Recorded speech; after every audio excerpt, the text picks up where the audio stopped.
It's currently September 2025.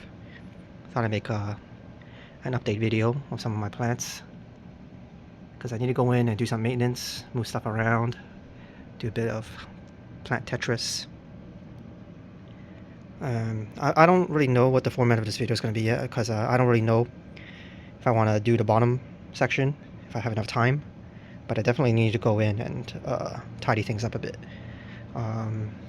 I'm also probably not going to talk too much about the ant plants because I have a whole ant plant video, but I did get them a new tray. So it's a nice tray that fits in here. Fits perfectly in that I could get these small pots to fit on the side. But I like to keep the ant plant water tray and the Nepenthes water tray separate because I fertilize ant plants a lot. And I don't want the two trays to mix. But I need to find enough room to fit in this other Lectinopterus somehow. So I'm out of room. I also need to move some plants around. This guy's new, but it's like shading some of the plants at the back there. They're not getting enough light. So I need to find some room to move things around a bit. I did already move some plants around. I had a large Uncinata here, and I had to move all the way to the back. We could take a look at it later. I guess the strategy is going to be I'm going to pull out these trays, and so we could start looking at the trays individually. So I think let's get started with that.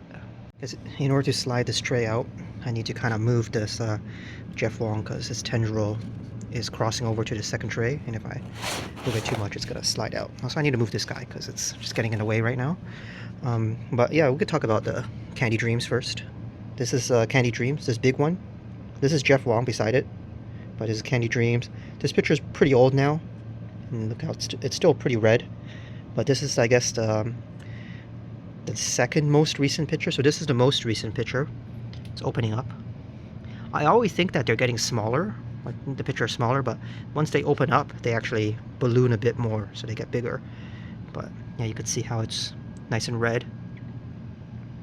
This is how it looks like when it starts opening. And here's the next picture. And these are much older pictures behind it, but you can see how the striping still kind of stays. It does age a bit in that, like, you can see the colors fade a tiny bit. These were opened during the summer.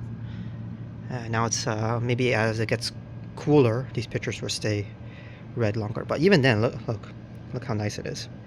I've seen some pictures of other growers' Candy Dreams. I guess they have them in a warmer greenhouse. It could be conditions. It could be like the soil chemistry, how acidic it is. It could be what kind of nutrients you give it. But sometimes they get a bit washed out. But I guess if you put them back into the right conditions, they can get all nice and red. Beside it is Geoff Wong. Geoff Wong. My Geoff Wong is much smaller than my Candy Dreams. You can see how my Candy Dreams is. It's all extremely thick now, whereas my Geoff Wong is much smaller. I did have a bit of an issue with my Geoff Wong. You can see this leaf is a bit dead in some areas. It started off like this little bit was kind of like this, and it kind of spread. So I was kind of worried that this was some fungal issue. So I sprayed it down with a bunch of fungicide, and it seems to have stopped spreading. So I'll let it be for now, but I've been monitoring it, and if it spreads anymore, I'm gonna have to chop the leaf. I don't want it spreading to like any other leaves. So the new leaves seem fine. So I'm actually not sure if this is like sunburn or if it's fungal, but it seems to have stopped for now. And also, when it was doing really bad, all of this area, the whole patch was kind of like discolored, but now it's returned to being green, so it's actually better now. So yeah, it seems to have localized itself to just this dead tissue area.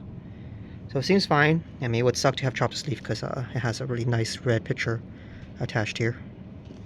That is Geoff Wong. Geoff Wong is said to hold its color better than Candy Dreams, but right now I see that in the old pictures, here's an old Geoff Wong picture, it is also pretty faded. So it depends, I guess. Here's the Geoff Wong, how it looks like in its entirety. Here's the picture. It's pretty slow compared to my Candy Dreams, which grows, I think, a bit faster. But it could just be one is larger, so it has higher growth rate. Here's a new picture coming up. Here's one of the older pictures. You can see it is a bit faded. Here's a really faded one. You can see it's not really red anymore. So, in fact, my Candy Dreams, I feel like it holds the color better than this Geoff Wong. But then again, for veitchii, it's very variable. It's dependent on how old the plant is and conditions and all that. And right now, this one, you can't really compare it to the Candy Dreams because it's a much smaller plant. Even though it doesn't look like it, like both of them are still like, you know, beyond dinner plate sized. You could just see like from the pictures, one is more I guess skinnier adolescent pictures, where one has the more mature picture shape. But yeah, let me set this guy aside. Another veitchii. I had to move this guy from the corner there as I'm sliding this tray out because it's kind of moving beyond the tray, so it's getting caught in stuff. But this is a veitchii cobra. So cobra is a breeder from Carnivorous. I believe it was a male. And you can see it's known for its, I guess, flared peristome, which I think some of the veitchii in some location, I forget, are known to have this kind of flared shape. But you can see it has a red body. This is kind of like an old picture too, so it doesn't even fade that fast. And a flared peristome that keeps flared. So what I mean by that is you can see how in Candy Dreams and whatever, the peristome will fold back instead of remaining like open up like a cobra. So I guess that's why they call it a cobra. But it's not an uncommon trait. You can see I have some other veitchii here. That's just, this one is a regular K cross M, I think. And you can see its peristome, even on this old picture, has not folded back. Whereas on some of the other ones, they would fold back. But yeah, this is cobra. This picture I had to bend its leaf back around because it was just getting too wild. Here's a newer picture. Nice red body. And a nice coloration on the peristome. So again, there's no right way for a veitchii to look. Again, beauty is in the eye of the beholder. Some people prefer the coloration of like something like this, whereas some people prefer it to remain like striped. I kind of lean to the striped, so my perfect veitchii will be like a squat, round body that is red and with striping where the peristome color doesn't change. Whereas you could have some veitchii where they're like, starts out striped and ends up like maroon like this, or it would color up. Here's one that gets a little pink tinge, even on the older pictures. And I think this one stays striped, but yeah, you could have it's very variable depending on what the genes and all that. But I'm sure someone out there is a fan of hobo veitchii. Hobo as in it's a name for Carnivorous was using for unstriped veitchiis. Okay, we can look at some of the plants in this tray first. Of course, we had Candy Dreams, which we already talked about. Nice new picture putting up here. Nice and big. I need to do a bit of trim off some of these old dead pictures. Underneath here, behind it, this is, I think, it's either 242 or 207, 242. This one's a 242.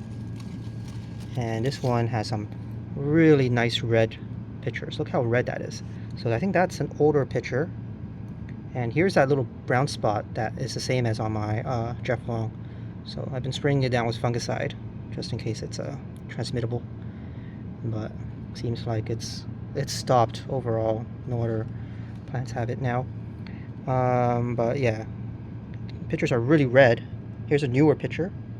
So the old picture, the peristome color striping remains consistent. It's not like turning into a maroon color. Here's a new picture. So this one I'm really excited for, as in I am keeping an eye on it and hoping that it turns out to be a stunner. That's 242. Let me put you back. Okay, what are some of the other plants? We have some seedlings.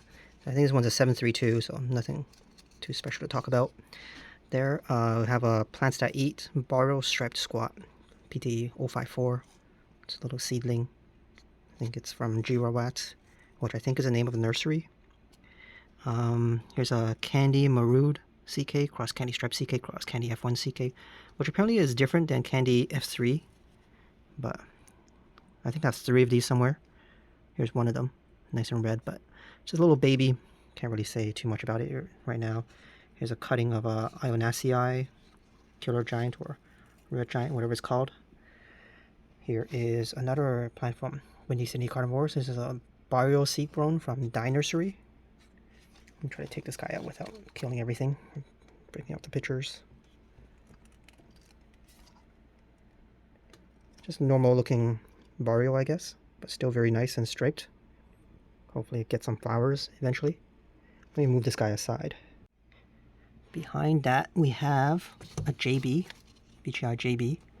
So that's a popular breeder from Carnivorous, but it's not a squat veitchii and it's not really red. It's more like ivory colored greenish body, and it's pretty tall, but it's used in a lot of breeding material, in Carnivorous. So you can see it's doing okay. The new leaves are a bit smaller, but maybe it's just different lighting conditions. Maybe the old leaves were grown in a lower lighting condition. So here's one new pitcher grown under my care.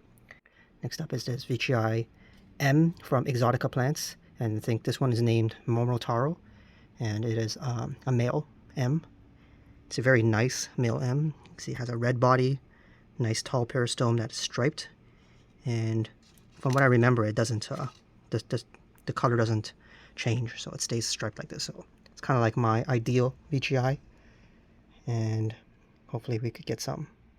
Eventually we'll flower and get some pollen from this, but yeah, otherwise, even without flowers, such a nice veitchii. One of the best M's, I would say. And then beside it we have 4033. I don't know why I got this 4033, but let me try to move this tray back a bit so it doesn't fall. So 4033. Here's a new picture opening up. Here's an older picture. This one, I guess the pictures get colored up a bit. But yeah, 4033 is one of many clones. So whatever 4033 you get is kind of like a grab bag of different features. But okay. And some more Heliamphora. I think I already talked about the Ionaceae. I forget what you are. Oh, this is silk. H minor silk. I think my mother plant, or the plant I got, instantly died after I got it, but I managed to save a little bit of the rhizome, so it's still slowly growing back. And I think that is all the plants in this tray, where we removed the Geoff Wong, talked about it. So let me get other trays in so we could take a look, or actually we should look at the side trays. And I'm just doing some quick plant tetras as I'm going through these plants. I'm going to take the plant from that corner there that's was in the shade and try to fit it in somewhere here. So this one's a K3 cross M2, I think, from Mike Fallon. I think this one was a free plant because I overpaid a bit on shipping on one of his other orders. So nice little, I mean, I guess it's technically not free, but nice little plant. Doesn't have any stripes on it yet, but it looks pretty squat. Again, from these seedlings, we can't really tell much about them. They will look vastly different once they are more mature. I accidentally deleted some of the video, so the video for this tray was lost, so let me just redo it. It's after that fact. I already cleaned up the bottom part and everything. But let's go over some of the plants, and I guess because I'm doing this a few days later now, got four new plants, which I need to find space for, because the ant plants tray was here, right? So I guess up front here we have a few carnivorous plants. These are 799. I think it's Mood Cross Candy F2, so it's Mood Cross Candy, but the first Mood Cross Candy is CK Best, and the second Mood Cross Candy is CK Goat Squat. So technically it's a Mood Cross Candy F2, but they're two different Mood Cross Candies. You can see it's kind of getting pretty red, even though it's all the way at the very corner where it's getting the least amount of light. It's like not in the middle area. Here's the same, another 799, and 3 of them. So I have 3 of them. So I'm probably going to keep the best one, and maybe not keep the other 2. Have a few seedlings. This is Perbrensens, little Perbrensens. Not seedlings, just cuttings, I mean. Just backup plants in case my mother plant dies. These guys are new, so I think 2 of these are 1899. Looking a bit rough. I probably need to keep these in their bag for... they were kind of left out in open for a day. They need to acclimate. Here's a 957, which is number 5 cross Barrio. So I have 2 of those. But yeah, again, these are just little seedlings. Can't really say much. Can't even see any stripes at the moment. I think I saw a stripe on one of these, but I'm not gonna go fishing for it right now. They probably need a bit more light. The 889 was MGrex number 2 cross 3734. So those are 3 new plants, and then here's a new plant that's a Malleol Basin. Hopefully it'll turn out nice. Okay, what do we have back here? Got a 732, I think. Mood Cross Candy Best Clone cross Big Mama cross Pink Candy Cane. Again, can't really say too much about it. I do see some stripes, but otherwise a greenish picture, so I'm not entirely sure about that one. Here is another one. I think this is the tag broke, but it's one of the 0001s. I think this is clone D. That's how Clone D looks like. Thought they were promised to be red and striped, but doesn't look that red. But I guess we'll see what happens when it grows up a bit larger. What is this? This is another one of those 001 clones. This is clone F. Back here, tiny little baby plant. Can't really say too much about it.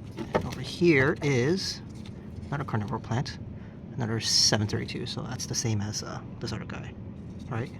Yeah, 732. This one's got a few small stripes. It's getting a little red body. So this one has potential. Let's see how it turns out. This larger veitchii is K Cross M from Windy City Carnivores. Here's one of the pictures. Nice and striped. Although I think this one ages a bit like this, so it colors up, bronzes up. Which again, there's no wrong veitchii, but I kind of like the ones that stay striped. But some people like it very much where they change color. Got a few large Cephs back here. This one is David Svark Black, and this one is Dr. Edvard Koenig's clone. Although, I mean, these are just basically typicals in my opinion. Like all the Cephs all look the same. Except we have a tray of mostly Heliamphora. No veitchii in this tray, but a few other small Nepenthes that I kind of started removing some so we can take a look. We have a Mantling in this corner here. This one is of unknown origin, so it's not like one of the AW clones. But it does look like a Mantling, so I think I'll keep it for now. It has a little basil going though. Back here we have a Flava, one of the AW clone Nepenthes Flavas. Try to get the little pitcher out. Wow, it's full of like pitcher fluid for some reason. Maybe when I was watering it, it started to fill up. But yeah, nice little Flava pitcher. Try to put you back without spilling everything. And here is Vogellii. It's a little juvenile baby plant. And over here we have, this one was from Plants.E, I think Ceraceae. Got one picture here. And then this guy is from Pearl River Exotics. I think this one is a Spectabilis. So there's two Spectabilis clones. There's, well, from BE, one is a 3177, so that's this one. And then there's a giant form called 3322. I think that's back there. But right now, both of mine are still like little baby plants, so you can't really tell the difference between them. I don't remember why I got a Spectabilis, but I feel like it was because I saw a video from Brad's greenhouse, and he had a Spectabilis that looked really, really nice. And I was like, wow, I like the look of that, so let me get a Spectabilis myself. But it's going to be years before mine looks like his.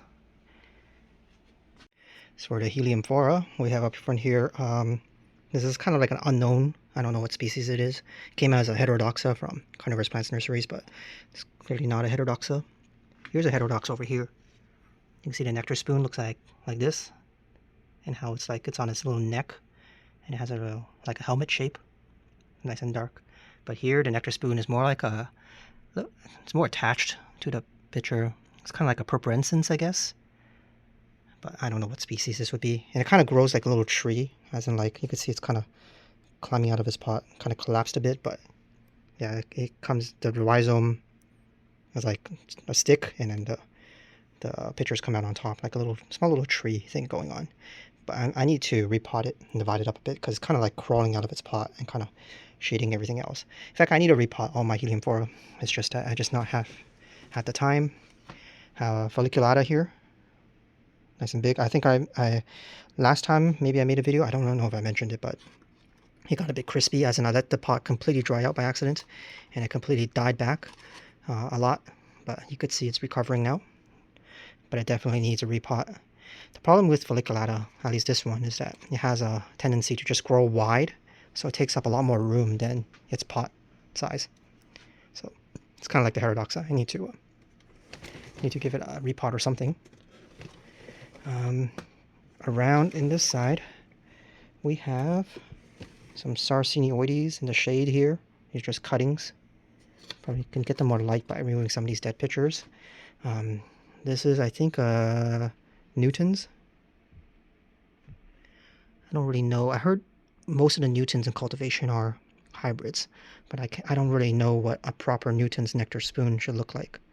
And because it's clumping so much, I don't really see, like, the pitchers can probably be bigger or more mature if I divide this up a bit and give them more breathing room. Here's an H minor, So it's kind of interesting. This H minor, you can see how big it is. Later on, I could show the H minor in my colder and higher light location, and you can see the pictures will be like diminutive, like this big. And when as this is the cutting, and my mother plant has like tiny pictures because of the different lighting conditions. But this is the H minor. And this one's also from Carnivorous Plants Nurseries. So this one and the Heterodoxa are some of the first few plants I got from them. I've been keeping Carnivorous plants for a long time, but in the middle I had to take a long break because I had to travel for university and all that. So these were the 2 plants I got this cycle around, where I kind of just reacquired some plants just so I could see if I still had the growing conditions to grow them in. This is the Uncinata. This guy was over here in this corner before. I didn't actually want to move it because it was doing so good in that location. I was worried that if I moved it, he might not like the change in conditions, but it's still doing good. I mean, it's also good that I move it because each time I like reach my hand in there when it was in a corner, I would like break some picture or something. You can see this guy; it's a bit damaged. But this one is the Uncinata double bubble. I'm not entirely sure what that means or how it can be double bubble. Yeah, I don't see 2 bubbles. You could kind of sometimes you could see, I guess, a little bubble at the tip here, like this one here. But Uncinata has these nice pointy nectar spoons. It's kind of sharp at the tip. Wow, that's sticky nectar, and a large bubble. Very interesting. This one's a very handsome plant, just like how it looks. Another Sarracenoides cuttings. I have too many of these Sarracenoides. I think they're like all stuffed in there. And then in the back corner here is Expendiculata. So Expendiculata has the embedded nectar spoon. And they say each Expendiculata from a various tipui looks slightly different. I can't really tell, but I mean, it could be different lighting conditions and all that. But I thought I'd get a few, so I have one here, and this is another Expendiculata over here from a different tipui. This one's looking pretty nice, but all of them need a division. They could probably look way nicer if I divide them up a bit instead of keeping them all like crazy, like huge clump. I could probably get like 5 or 6 plants out of each of these pots. But then again, if I divide them up, then I'm going to have to find room for all the divisions, so I don't have that space anymore. Anyways, that is this tray. Let's move on to the next tray. I guess before we move on, you could see like the nectar spoon of Folliculata. This is a little like nub thing going on. And look how much nectar. That's all nectar. Let me touch it. Yeah, that's very sticky nectar. So in this next tray, we do have a few veitchii in this tray, but a lot more Heliamphora. Starting in this corner here. This is a new plant. I think it's a Car 207. Maroon Cross CK Best Clone Cross Cobra. I think that is a 207. I don't know why they don't put the number on there anymore. But yeah, this is a new plant, so no new pictures under my care right now. And it's probably going to shed these old pictures as it adjusts to its new conditions. But you can see how red and striped it is. So all the 207s seem to be pretty nice. I'm going to snip off these old pictures. So that's a new plant. In the shade here, which I need to move somewhere else, is another 0001 clone. This one's a clone I. I think I have 2 plants in this pot, so it's a 2 for 1. Could divide that up once it gets a bit bigger. Behind it is a Peltata, I think. Although this one has no pictures right now. I think all its pictures just recently dried up. So, and it's made of basil, so it has 2 growth points now. It's probably spending all this energy there. Over here is a veitchii. So both of these are veitchii, 2 veitchii. Although not really spectacular at the moment. They just look like normal veitchii. This one's a bit crushed beside the pot. One of them is pretty squat though. I wonder if it was this one. Nice puppy picture with stripes, but not very that red. Although this one's getting some color. As they age, maybe they'll start changing. Who knows? If they don't look that good, maybe I will have to evict them. Yeah. Beside it, we already talked about the Expendiculata. Nice and handsome plant. This is a Tatii. It's getting very tall. Gotta be careful it doesn't get knocked off by the lights. This is a Heterodoxa. I think I talked about that earlier. It's got a nice helmet-shaped nectar spoon. Although if you want to see, you can see how as it matures, the spoon changes. So here's an immature spoon, and here's a more like these are more mature spoons with the larger size and look to it. So this one's probably like an immature one, and then They get all helmet shaped as they get older. Around the back here, I think this is another folliculata. But yeah, you can see how it's a bit more juvenile. So you could get some pictures where the nectar spoon is not like embedded into the picture, like in a normal folliculata. It has that shape to it, but it needs to get it probably a bit bigger. Whereas you could see in the other folliculata, that's more mature. The spoon is all embedded in there. This guy is one of the unnamed species. I believe this one is from Acopon. Yeah, this one's the Acopon one. It's got sometimes these little spade-like pictures, although it's a bit variable. But it's doesn't have a species name yet, but maybe eventually one day it'll be known to science. This one is from Angosema tipui. I think I let it dry out a bit, so some of the pictures are a bit dry, but it's coming back. And it has it's like in the Heterodoxa complex, so Heterodoxa is beside it here, but its nectar spoon has less of a neck. So you can see the Heterodoxa has a well-defined neck to its nectar spoon, whereas this one is more like connected to the pitcher. So maybe one day these guys will get a species name. And just look at how much nectar is in this spoon. Just collecting it. It's all very dark and sticky. I also accidentally deleted the video for this tray, so I'm going to have to re-record it right here. So let's start off in this corner here. So this tray was the one up here. In this corner, that's always getting in my way, is M. So this is like a female M. I think it's one from Carnivorous. So you can see it has basil growing here. You can see it's already pretty big, this basil, sprouting up. Mainly because this side does not face the light, so these leaves are getting basically no light. And it's just, I don't know, it's growing the wrong way. So I guess that's what caused it to make a basil. It's probably stressed. And its pitchers are getting smaller and smaller because it's not getting any light. So you can see how the old pitcher was a bit bigger than this newer pitcher, which I also damaged a bit. You can see the peristome was a bit messed up there, but this is a very squat and wide-mouthed M. So female M, pretty interesting. Maybe I'll cut that basil and try to turn this thing around so it faces the light more. Some of the other plants we have in here, we have from Pearl River Exotics, which I heard has a new owner now. It's a BE4033. This one is supposed to be a confirmed striped one, but if you take this guy out without trying to damage the picture too much, it's getting caught up in some other plant. I don't think it's I don't think that's that striped, but I can see two tiny little stripes, so it's a very generous description of what striped means. But I guess maybe hopefully as it gets older it will be more striped. So next up is this one from Flore. This is their old name was Native Exotics Online.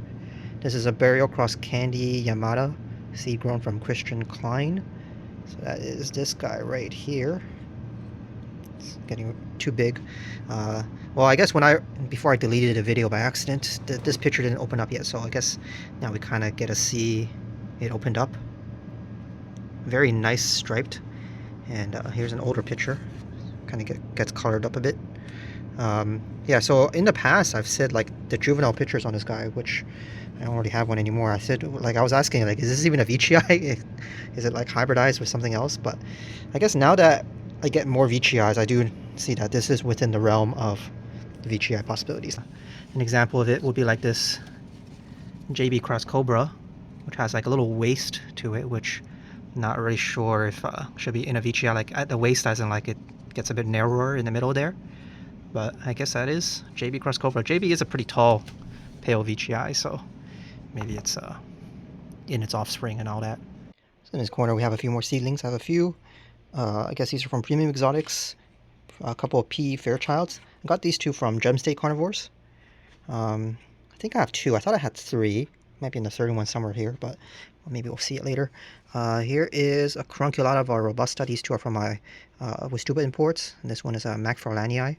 So Carunculata, I don't know if it's a true species yet. I think it's still being debated in science. I think they say it's related to too much to, I think it was what it was. Maybe it was bonzo. So it's just a more red bonzo. So maybe that's not enough to have a whole species dedicated to it. But the var robusta one should be thicker. Then the non-var robusta, and I have the non-var robusta somewhere down there and still in a little baggie, I guess. Macfarlanii. So Macfarlanii got split up into Ulocadiana and Macfarlanii. There might be another species in there that got split up into complex, I forget. But I thought I'd get it straight from the source. It was Tuba, because right now if you get a Macfarlanii from another nursery, you don't know if you're getting the Macfarlanii or if you're getting the new Ulocadiana or something like that. So I think the Ulocadiana is right here, but I can't really say much about them right now because they don't have any pictures on them. Back down here in the shade, I have another veitchii M. So this M, when it matures, the peristome should be completely like red or darkened up. But you could see as a seedling, you do not see that. So yeah, interesting how they are so different from when they are small versus when they get mature. This big guy here, I'm gonna pull him out, which is I think it's Pa Umor, veitchii Pa Umor. I got this from Mike Fallon. So here's the Pa Umor from Mike Fallon. Got a couple of nice large pictures on it. Here's an older picture. Here's a newer picture. But Pa Umor, the location is like basically beside the Barrio location. It's like 5, I forget if it was kilometers or miles, but it's basically pretty close, just on another different mountain. So it's unsure if this guy has any like genetic differences with the Barrio veitchii. But I do notice that like the spots are like more painted on, but it could just be the coloration of the picture itself. If you have a greener picture, it makes a bit like if you have a redder picture, the spots are less defined. But yeah, I'm not sure. But here's the newer picture on this side. Very impressive. It's got like a red blush to it now too. Some nice stripes. I think Trevor from Wise Exotics was also saying that the stripes age differently, like they come from outside in or something, or inside out. I don't really know, but it could be one of those small little differences. But you could see on this guy, the very, very old picture, the first picture I had no stripes. And then the next sized up was like half striped. The top half was striped and the bottom half was not striped. Not really striped, at least. Maybe a few at the front. But it was less striped. And then this newest picture is more striped. So I guess don't lose all hope if your pictures are completely hobo. I mean, they could develop stripes a bit later on. Although I guess if you have stripes earlier on, it's a better chance. You'd rather have it earlier than later. But again, like for example with the M I was talking about, you can have stripes in the beginning, but eventually the pictures will be just the peristome will be all one color. So interesting how so here's a newer picture on it. It's just completely kind of hobo. It's only a few faint stripes. But I do know this is a cutting from a mature plant, and I do know the mature plant is very, very has a very dark peristome. So kind of strange how they mature. Over here, what are you? This is K Cross. I think it's K Cross Candy Stripe Cross Candy from Mike Fallon. Wow, look at how nicely striped this guy is. Impressive pictures. It's kind of like, looks like this one. Kind of like related, I guess. Well, not related, but same kind of phenotype. But I think this one colors up differently, whereas this one kind of loses its stripes. This picture is pretty old, and it still has its stripes on it. So, but you could see how, even in the juvenile pictures, it wasn't that impressive. But as it gets older, it's more impressive. Now go over here. Here is a cutting of another Pa Umor. This is also from Mike Fallon. I think this is Clone 1 Pa Umor. Just a little baby right now. Can't really say too much, but you can see the little splotches are kind of like painted on. But again, I could just be seeing things. But like for example, on this D, the splotches are kind of like inside the picture or kind of faded on the outside. I don't know. It's just phenotypes. But I probably could find a Barrio one that looks exactly like this eventually. You can see how this one, very nice splotches. But Pa Umor. This one, the roots are not that extensive on this one, so it's kind of loose in there. Got a whole bunch of Heliamphora divisions. I guess I won't go over them too much. It's just Chinamatensis, Churiti, Pui, Pachella. Just backup plants in case my mother plant dies. I don't even remember what some of these are. I think there's another minor. It's probably an H minor down there. Oh, here's my third P Fairchild. I knew I had 3 of these. There's another one. Here's a veitchii D from Redleaf. Here's an older picture. Here's the newest picture is this one. Very nice. Bulbous.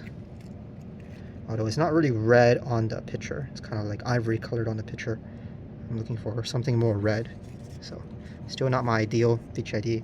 I think I will show my other veitchii D eventually in this other tray, which I think I recorded. Don't want to have to record all this over again because my videos get deleted by accident. But yeah, here's the other. This one's from D. It's a nice small one, but look how red that picture is. So that one's pretty impressive. back here. Oh, actually, let's look at this guy first. This is a carnivore one. I think this is 126. And this one has remained like this size for forever. I don't know why it's so slow, but still a little seedling, so I can't really say too much about it. I mean, as long as it's still alive, I guess it's fine. Here's an M1 Cross Cobra from Mike Fallon. This one doesn't really look like it has any stripes on it yet, so I have to keep an eye on it. Actually, let me pull it out. Let's take a closer look. Looks pretty green at the moment. Kind of could see a tiny little faint stripe in that corner, but I can't really tell if it's damaged or if it's not. This one also has a tiny little stripe, so no, I'm actually no, wait, maybe that's just a little bit of the wing. Yeah, can't really say too much about it. It's still too small. Over here, this is 0062, I think, from Carnivorous. Yeah, so this is my larger 0062. I have a smaller one somewhere else. This one starts off like striped like this and ends up nice and dark colored, which again is not really the look I'm going for, so maybe I will sell this one off in the future. But yeah, at the moment that is 0062. Still a very nice plant. Now here we got some more seedlings. Another one from Plants That Eat, Boreal Striped Squat Geoff. Another one of these guys, kind of buried in the moss there. Over here, this one is, I think, Candy F3. So I have two Candy F3. So I'll talk about these in a second. And here's a 01 cross 3734. So a bunch of these have been popping up on eBay recently. I think it's 01 cross 3734, 01 cross 4033. And there's another one, I forget, 01 cross something else, I forget. But yeah, someone has, I guess, a bunch of seeds for these. Although looking at the pictures of the parents, they're not that impressive. So I'm not sure if I will get many more of these. But I think I have two somewhere. So here's one of them with a nice Drosera. That also came in with the pot.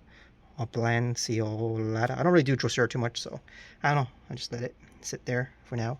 Alright, so all the seedlings here, in my original cut of this video before I accidentally deleted it, I did describe it a tiny bit what happened, but maybe I'll go in more detail this time around, which is these three, and I think these three, so 6 plants are M cross M's, 3 of them are M cross M EP, and 3 of them are M cross M homemades, and 2 of them are Candy F3s.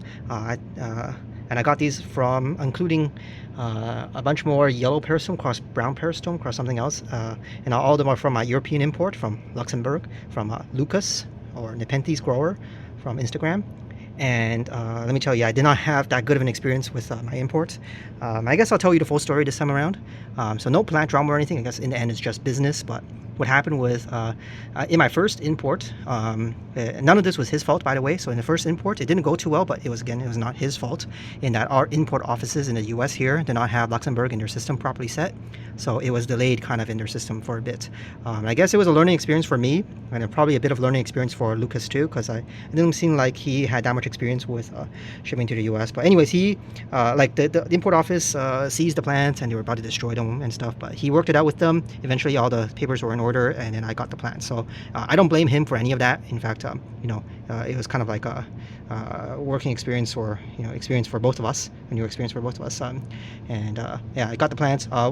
So in his original order, I think for every $150 of plants, or not dollars, but euros of plants you buy, you get 1 free plant.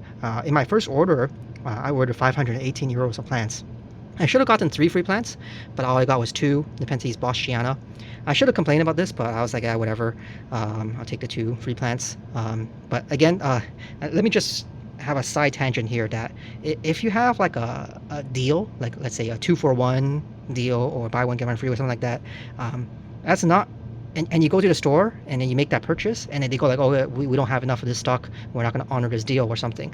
That's kind of shitty, right? That you had that mental equation where it was buy one get one free or something. You might not even have went to the store if that deal wasn't there, right? So same for these free plants, right? I ordered 518 euros in that first order with the expectation of 3 free plants, but if I only got 2, I kind of feel a bit gypped in that they weren't really free from my end. They were I didn't have that free mentality, where it's not like I ordered a plant, I got a plant as a surprise, that would be free, but it was part of my purchase equation. I might not even have ordered that much in plants if I didn't expect to get the third free plant or something like that. But anyways, yeah, so I thought I was missing one plant, but whatever. And then one of the yellow peristom cross brown peristom, which is a pretty cheap plant, by the way, died during transit because I guess it's delayed too long and it kind of rotted away. And Lucas said that he couldn't refund it, but he would give me a replacement plant if I make another order, which I was like, okay, fine. The whole import delaying process wasn't really his fault. It was the fault of our import offices, right? So I was like, okay, I'll make another order. And in my second order, I ordered 4 Candy F3s, and these are very expensive plants, by the way. But as you can see, I only have 2, so something went wrong here. But yeah, I ordered 4 Candy F3s, and I paid the money and everything. I paid for a slower shipping service. He had 2, a cheaper one or a more expensive one. I paid for the cheaper one, but I thought it would have been fine because at the time I made the order, temperatures were still pretty cool. So it was like, nice and, comfortable. It's not the middle of summer yet, but I guess he was busy with something and I was kind of ghosted for quite a while. And by the time he got back to me, it was starting to warm up. And by the time he got back to me, he didn't even remember if I paid or not. So, and he did not even start on my phytosanitary certificate. I thought he was working on it the whole time, but he didn't even start on it. So he was like, okay, I'm going to start on the phytosanitary for now. Did you even pay? I was like, yeah, I already paid. At this point in time, it was so many weeks later that I already forgot about what shipping service I picked. I should have just either canceled the order or picked a different shipping service, but it's in hindsight, it's 2020, right? But yeah, it was already getting too warm, I guess. Outside is really hot now. And then he did the phyto and all that.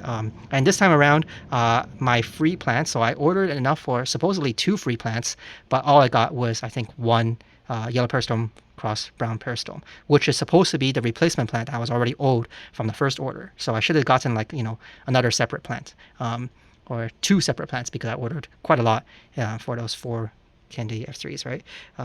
But anyways, yeah, so now I felt like I was kind of missing some free plants, but whatever, those are beside the point. Anyways, when the shipment arrived, of course, it was, it's so delayed and it's in the middle of summer now.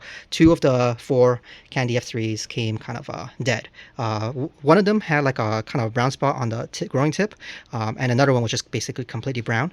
And I only complained about one of them. I was going to eat the cost of the other one, right? I was like, here's the picture of the 4 plants that arrived. One of them was completely dead.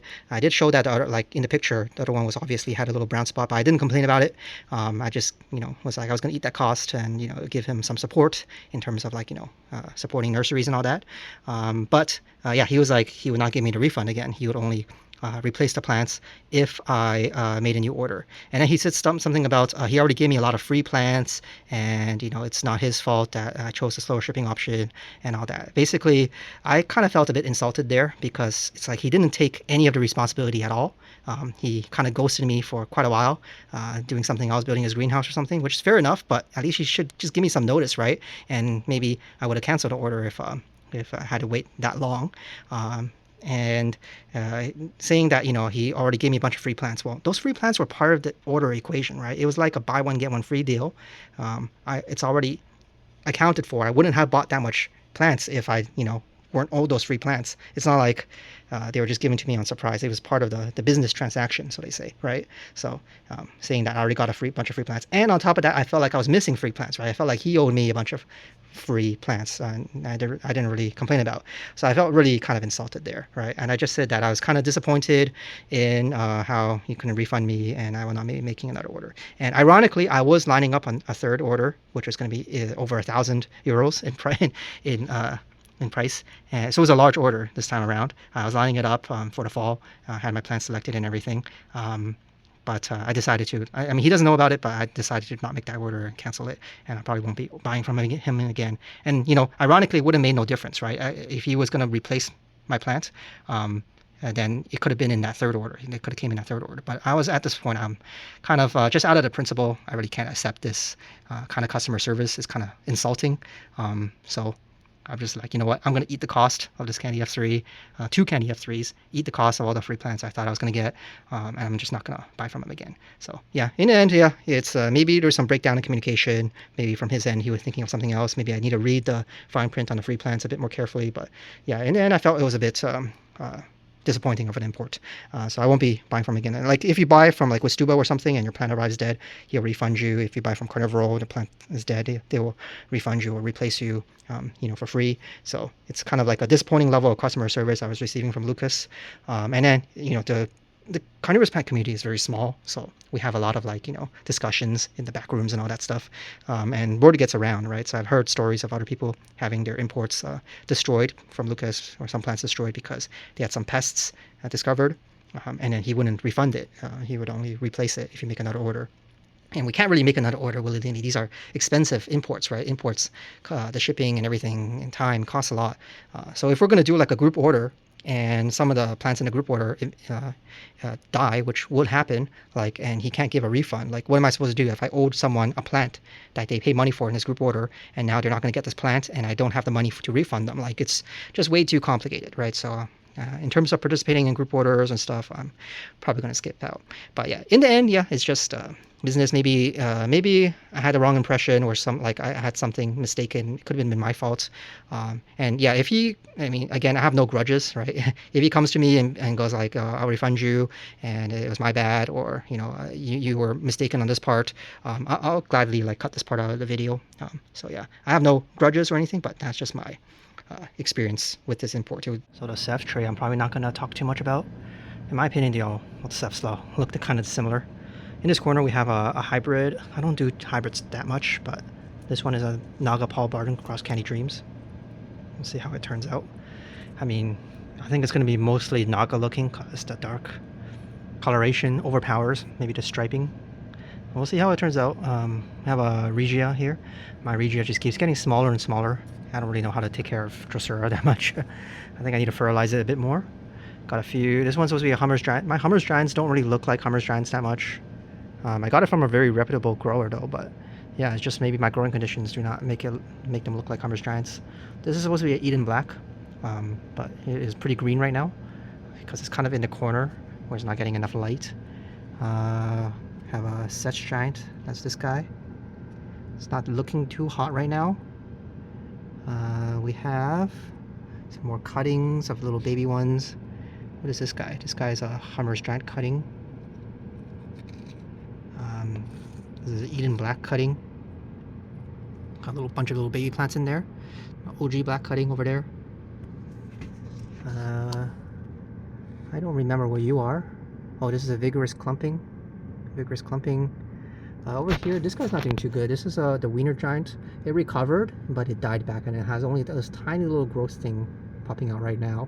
I don't know why. Maybe it's because it's in too large of a container, so it's a bit too wet compared to, like, that one isn't a large container, but the plant is bigger, so it's able to consume the water faster. Whereas like this is a tiny plant in a large container. Maybe it's just over potted. I'm not sure. This is typical from Pearl River Exotics, one of the BE ones, BE3563. We have Mighty Midget. That's this guy here. To the left here is this is the Dr. Edward Koenig clone. So I have two of these. I saw one earlier in my other tray. I thought this one died, but this one came back, so I bought the other one for no reason, I guess. It's a Hummer's Giant cross Hummer's Giants. These are some of my own crosses from my quote-unquote Hummer's Giant. This one back here is a German Giant. And then some cuttings of my Squat. My mother plant died, but I have a whole bunch of these little cuttings, another pot of Squat cuttings. Here's another Vigorous Clumping cutting. Some more Squats. This is a Hampshire Red. I mean, I guess it is kind of red compared to the other ones. But can't really say much else. What is this guy back here? This is a Bubble Giant. Still a little baby plant. And this guy's pretty impressive. This is an Agnes. And this one's looking like what a Hummer's Giant should look like. And it's really green compared to the other ones. So it's opening up a new crop of pictures recently that I recently made. So yeah, that's and another sorry. And here's another Heterodoxa, cutting the unknown Heterodoxa with the weird embedded spoon that looks like a purpurescence. So it's just a cutting off of that plant over there. All right, next up we have this tray of all veitchii. Starting in this corner here, we have one 735 seedling. This one is looking kind of red. I see some stripes on it too, so maybe has some potential. Oh, here's another picture of it. Definitely has stripes, so has some potential. 735. I think this is the third one we've seen. I did say I have three, so it's probably the last one we will encounter. This is I think I mentioned this earlier, the flared Parastone one, the K Cross M from Windy City Carnivores. Nice and flared with some striping. They open up pretty striped. And then over here is a 207. This is a very nice 207 in that it's very red and striped, but I think I already have a few exceptional 207 clones that I'm waiting for them to get bigger. So this is one of them, and it has a lot of potential, but yeah, all the 207s seem to be very nice. This guy is a JB cross variegated from Picture Perfect Plant Shop. I heard that there's not too many seedlings of this one, in that it wasn't very viable, but you can see how this first picture had no stripes, but eventually it got its stripes. And this one, it's not that spectacular in that JB is a pretty long and pale looking picture, so it's not really the look I'm going for, but you know, just have it just for the unique collection purposes. The next one is K Cross Candy Stripe Cross Candy, and it's a very squat picture.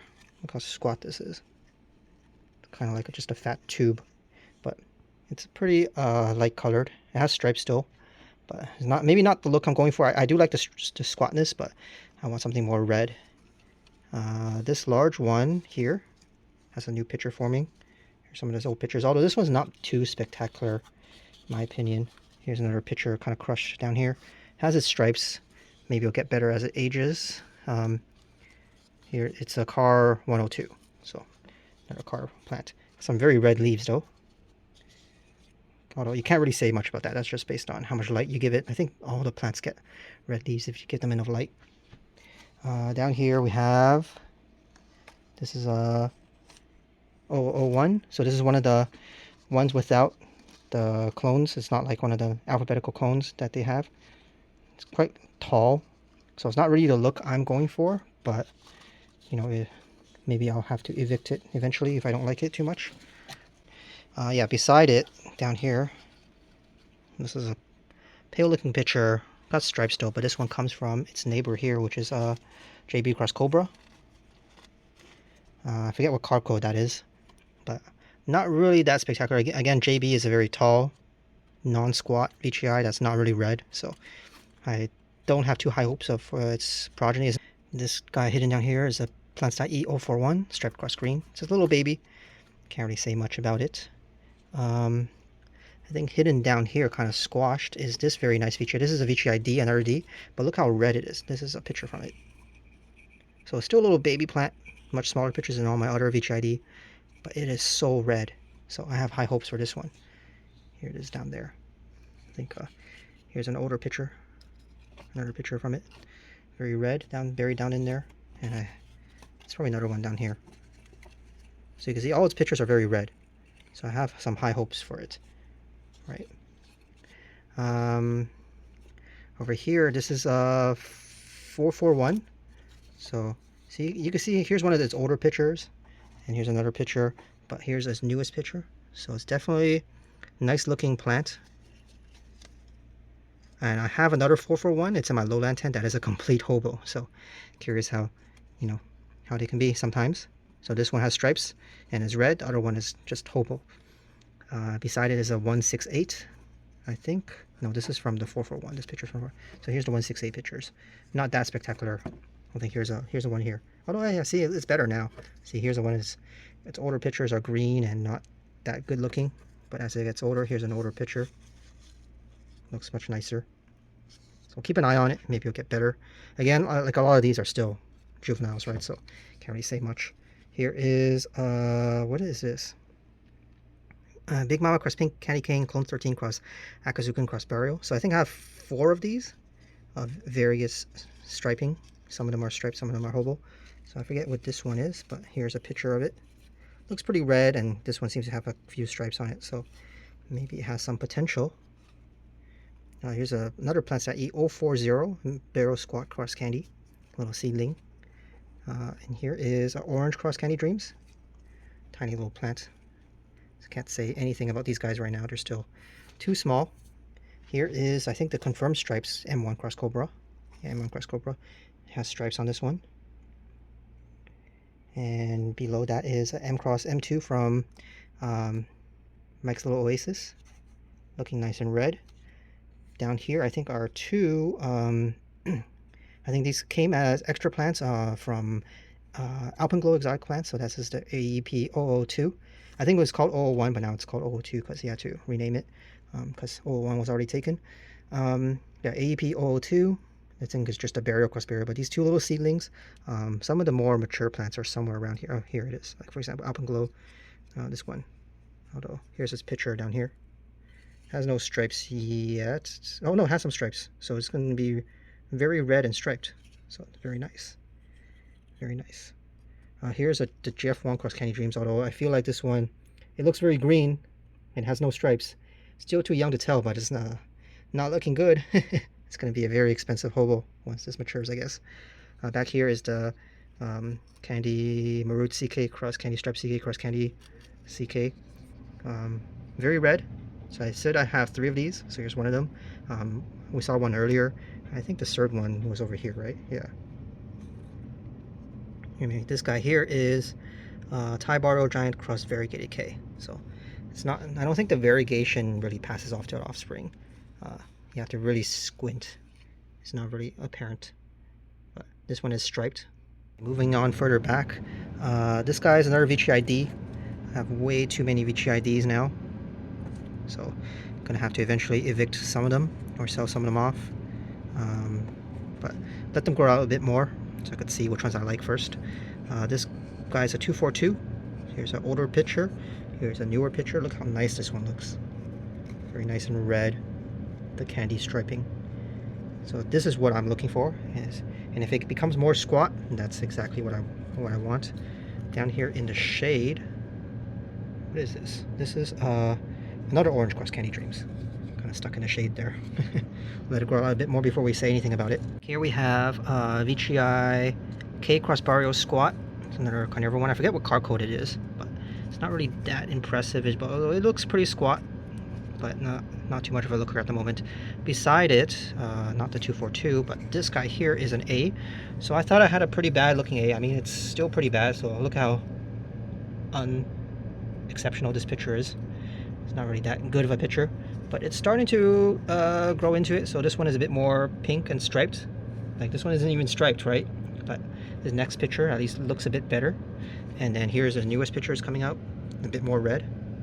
So not as red as this 242, but it's getting better compared to what it was before. But some people have some amazing looking A's, and mine doesn't look that amazing, I guess.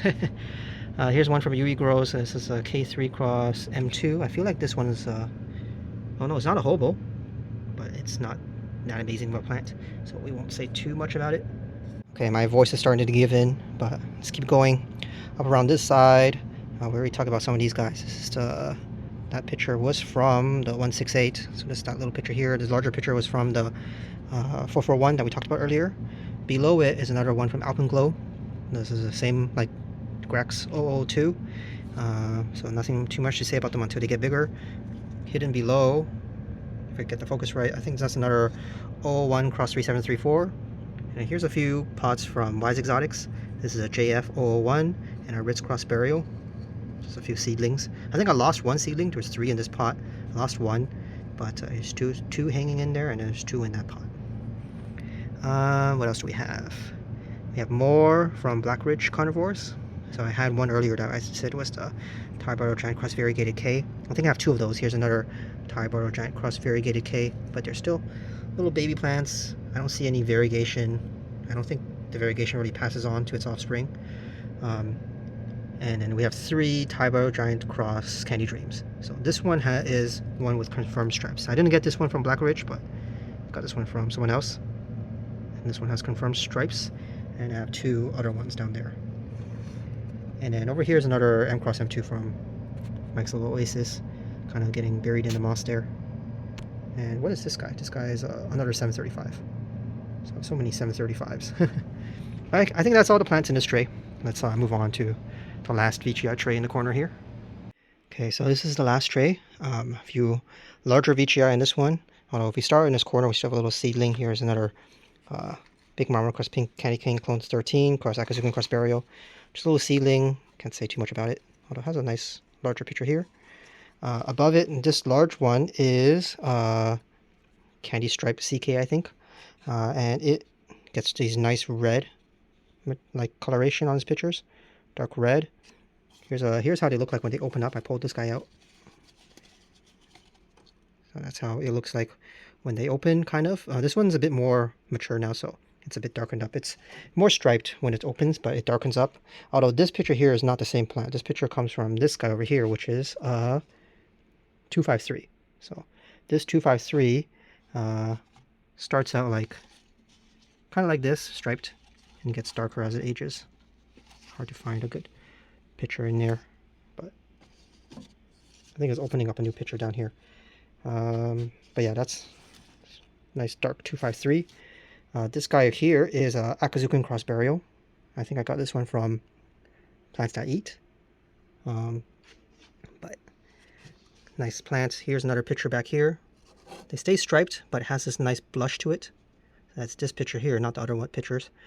So here's its newest picture. It gets a little blush, red blush, and the rest of the picture is striped. So it's a very nice looking plant. What else do we have? Up front here, this is another one of those big Mara cross pink candy cane cross Akazukin cross burial. So maybe I'm gonna have to sell a couple of them off. Here's a B3734. So 3734s are known to be kind of greenish sometimes, and it can be very squat. So this one, I feel like this one's gonna be a very squat one of those like golf ball shaped veitchii. 253 we talked about. JB cross Cobra, I think we mentioned that earlier. This one doesn't really look like a veitchii. Here's one of the pictures, but everyone's JB cross Cobra kind of looks like it. Here's another one hidden down here. Can't really pull it out, but up here is the variegated veitchii. Let me try to get this guy out. So yeah, here is the variegated veitchii. This is the variegated K from Carnivorous. Here's the pictures. You can see that even in a picture, look at the little green speckling. It's a bit variegated in the picture too. And I don't know if the camera can pick it up, but you can kind of see the little green stripes going through the picture itself also. So even the picture is a bit variegated. Here's the other picture it has.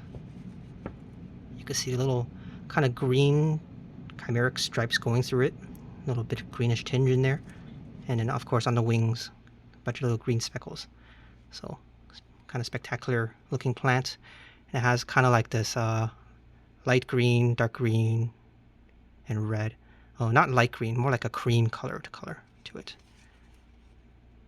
So here's an older leaf. The newer leaves look more balanced in terms of its how much chlorophyll it has. I mean, this leaf has basically like no chlorophyll. So I was a bit worried about it in the beginning, but it seems to be coming on along now, and it's doing okay. It's got a few pictures. I'm gonna feed it a bit more, and hopefully it gets bigger. And in the meantime, after pulling that out, I saw some more pictures here.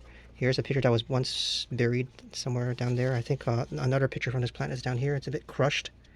But this is 267, card 267. And over here's that picture from that JB cross Cobra that I couldn't pull out earlier. Try to take it out now. Very nice and speckled, although it's a bit tall. Drop you back. This guy here is a PPO3. And the PPO3, I had 3. This is the nicest one. I kept it in here. I have 2 other ones that are a bit less nice. But look how it's very long, and look how flared it is. So even as the pictures get old, they don't fold back. They remain flared. So they always like this. So this is like a true cobra. Like, if I was to name one cobra, this one would be called Cobra because it's nice and tall, and it's got that cobra looking flare to it.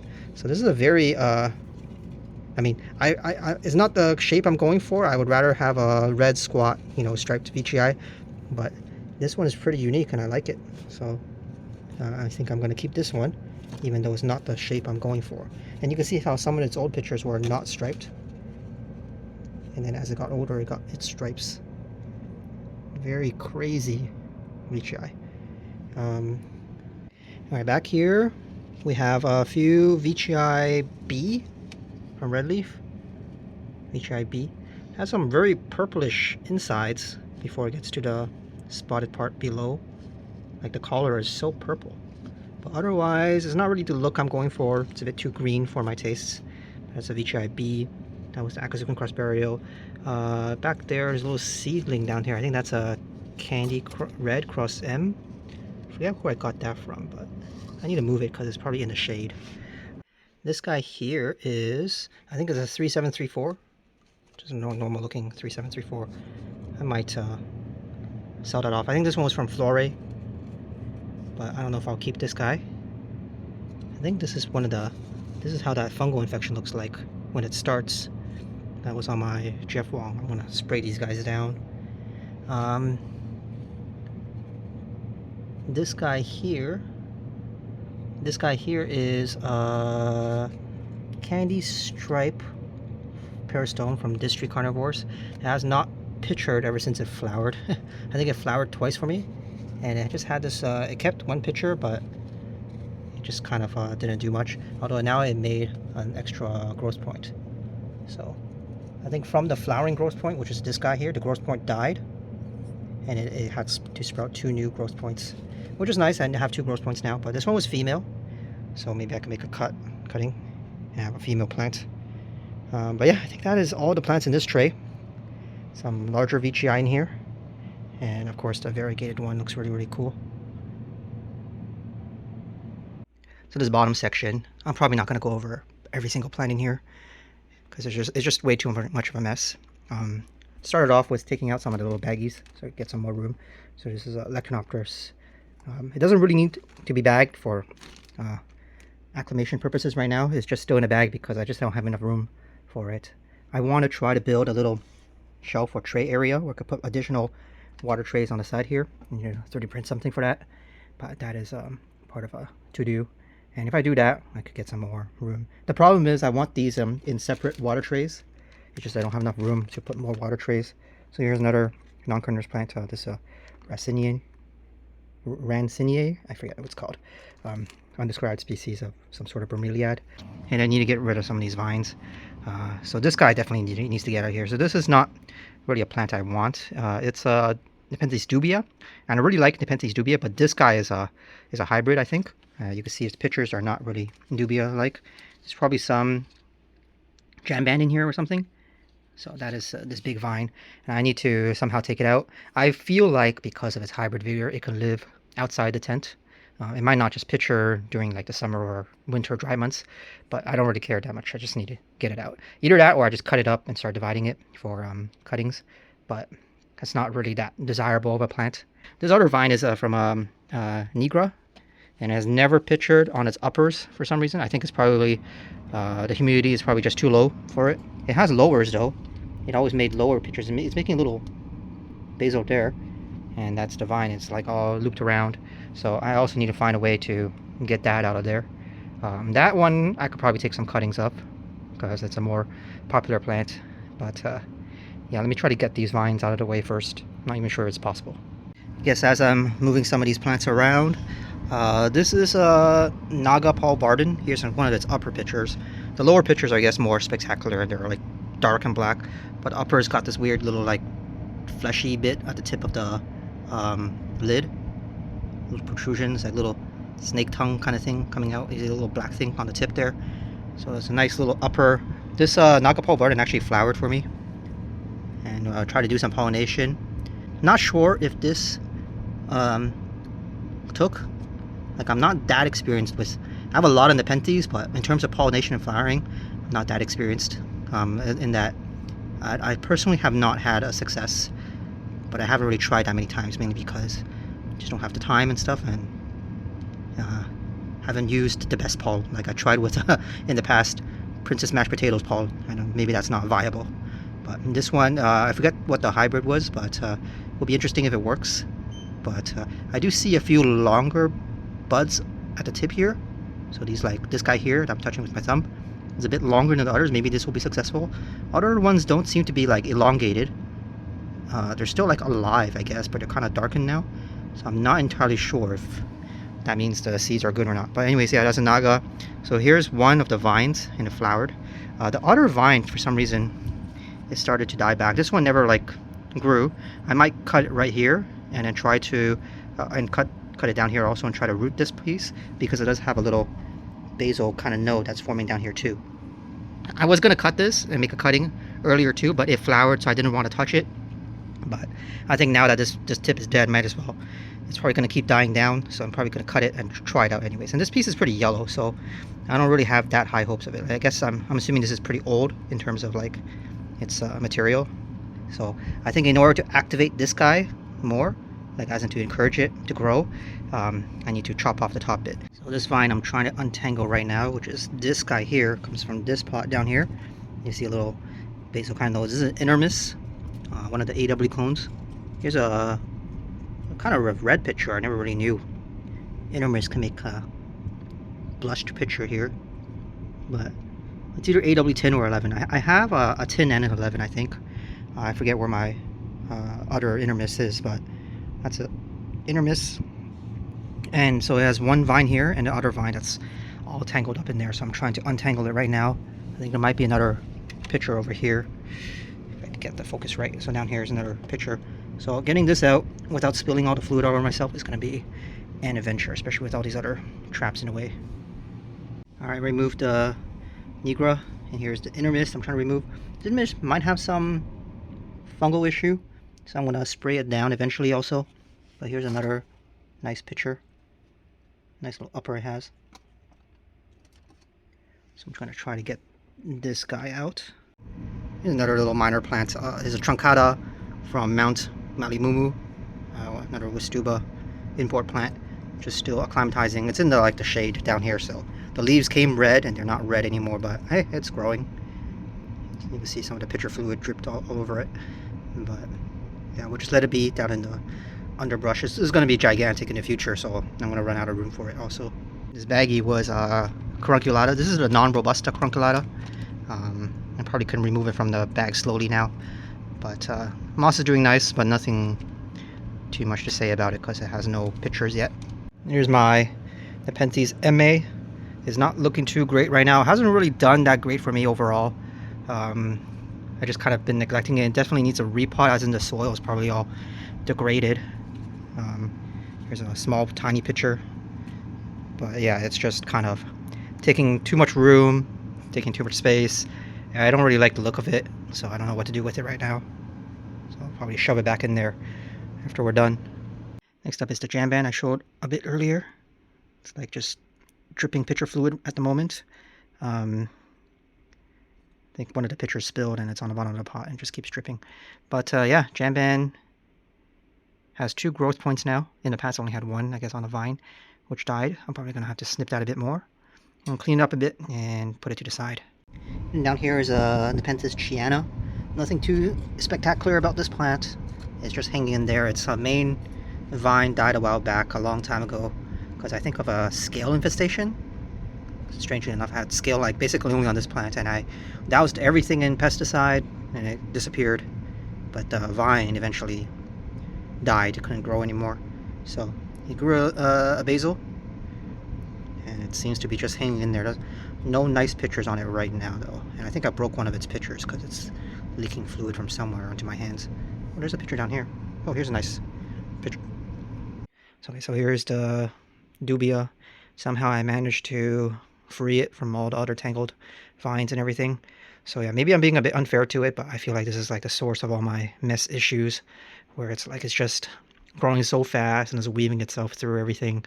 I just haven't been on top of controlling it, and it's also not a true dubia, so I just don't really want to keep it, and it's just getting too messy. So I'm just gonna probably wrap the vines a few times around it, see if I could control it a bit. I'm gonna put it on my windowsill or something, just let it grow. If it does make it on a windowsill, then fine. If it dies on a windowsill, then it's at this point, whatever. It's I might take a cutting if it does, but other than that, it's too big for me to send in a mail or trade it away, and yeah, it's just too unwieldy now. So we'll see how it does on a windowsill. Here's the final form where I've wrapped it a bit. It's not going to win any show awards. It's like some monstrosity, but I'll leave it at this state for now. I'm going to move it outside of the tent. It might do okay outside the tent because it is constantly getting blasted with the air conditioner air, so it's not like the most humid location. And I feel like it's a hybrid, so with its hybrid vigor and all, it should be a bit easier than just pure dubia or jamban. Oh man, I'm getting a bit winded because I have to like arch over and crawl all the way in here in order to do some additional cleaning, which is including cutting off all the dead leaves and stuff. I'm still going through them, so a lot of dead leaves to go through. Just cutting them off, cleaning the Heliamphora also. These are Heliamphora nibline, so here's a flower I cut off. The flower was touching the lights, so it's getting burnt. But I don't really deal with the flowers. I don't really pollinate them anyways. But it's got a very thick flower stem of one of the plants. So these are flowering size now. Quite large. I probably do need to give them a repot. Some of them are in these dinky little pots, and these guys are heavy. They are like surprisingly heavy. I don't know why they're so heavy. Maybe it's because the pitchers are filled with fluid, but yeah, they're getting up there in size, over a foot tall. So probably could start selling some of them off. We got some Nepenthes back here that I haven't seen in a while actually, because I guess all the vines were in the way. I forgot I even had these. This is a Izumie. Nice and dark picture, and then beside it is a Reinwartiana. So I think that is this guy here is doing some rat king kind of thing, where it's gotten all tangled up in itself. I don't know if that's pests or if it's just like it was caught up in some vines and couldn't grow anymore, but seems to be doing okay, as in like this new leaf seems to be fine. But yeah, Reinwartiana, this is supposed to be some red form. I think some BE red form, I forget. But I never really seen it have the little eye spots that the species is known for. But I just saw that this picture does have the eye spots. So pretty cool. I don't know what triggers the formation, or like if it's an environmental condition or whatever, but the Reinwartiana is known for those little eye spots. And I forget what the literature says. I don't know if they know what those eye spots are for yet. But behind it we have some, this is a Barcelona. It's not doing too hot. Got a little basil, and this stem is probably going to die. Like every time it grows up tall enough, closer to the lights, I guess it gets too hot here and it gets fried. And then the whole entire stem dies. So this has happened like 3 times already. So this is the current one.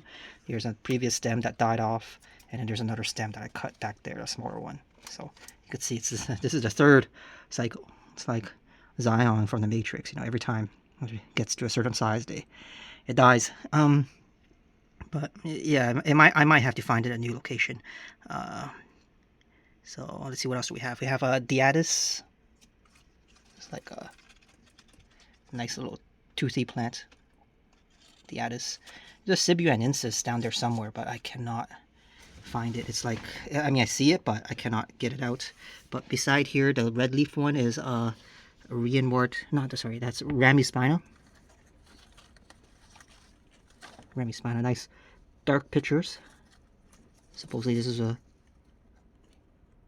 seed grown one. Probably need to go in there and remove it and clean it up a bit. We've got a Burbidgiae back there. Unfortunately, I had a nice large white pitcher, but as you can see, it's all dried up now, so currently has no pitchers. I let this whole tray dry out for a bit, so some of the plants are not doing as great. Beside it, I forget what this is. Is it maybe a Zachariana? Nothing too exciting to look at right now. After cleaning it a bit more, I do see that I have a lot of extra room in this tray. So I'm kind of picturing what plants I could move into here to make more room elsewhere. I think I'm going to probably shove a bunch of the Heliamphora cuttings that I have up in here, so then this tray will have more open space, because I have more access to this tray. This tray is, I don't really touch this tray too much. So I don't know, yeah, the cuttings, I don't really need them in this tray. I'm going to make more room in here, so in the future if I get more plants, I could easily just plop them in there. So it's probably going to be like some of these Sarracenoides cuttings are going to get moved. Chinobatensis, Exmediculata Ewoks, move some of them in there. The problem is the moss has been doing pretty nice in this tray, and the moss has not been doing that nice in this tray. I don't really know if it's because of the media getting old and the top is just constantly getting dry, so the moss can't really grow, or it's just that this tray I don't really water it too much. I do find that my large Heliamphora trays, so this one, and of course this one, they dry out way faster. So like I filled this tray up with water just a few days ago, and it's already dry. So I don't know what's happening. Maybe the Heliamphora is just pumping the water into its pitchers and it's just evaporating faster. So this tray gets really, really dry. That's why some of the plants back there are kind of crispy.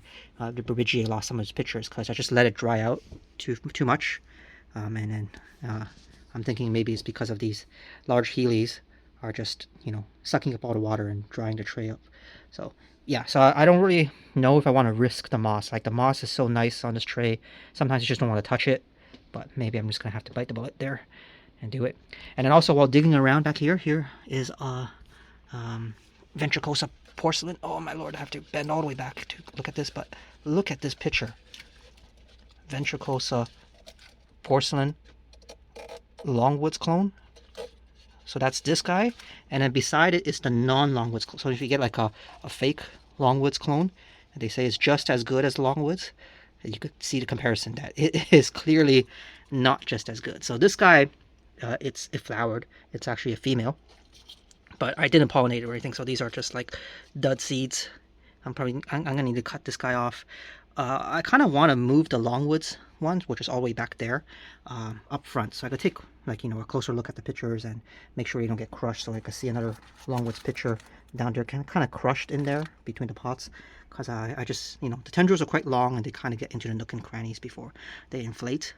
But yeah, I kind of want to monitor it a bit more. So maybe I'll move that guy up here or something. I'll have to think about it.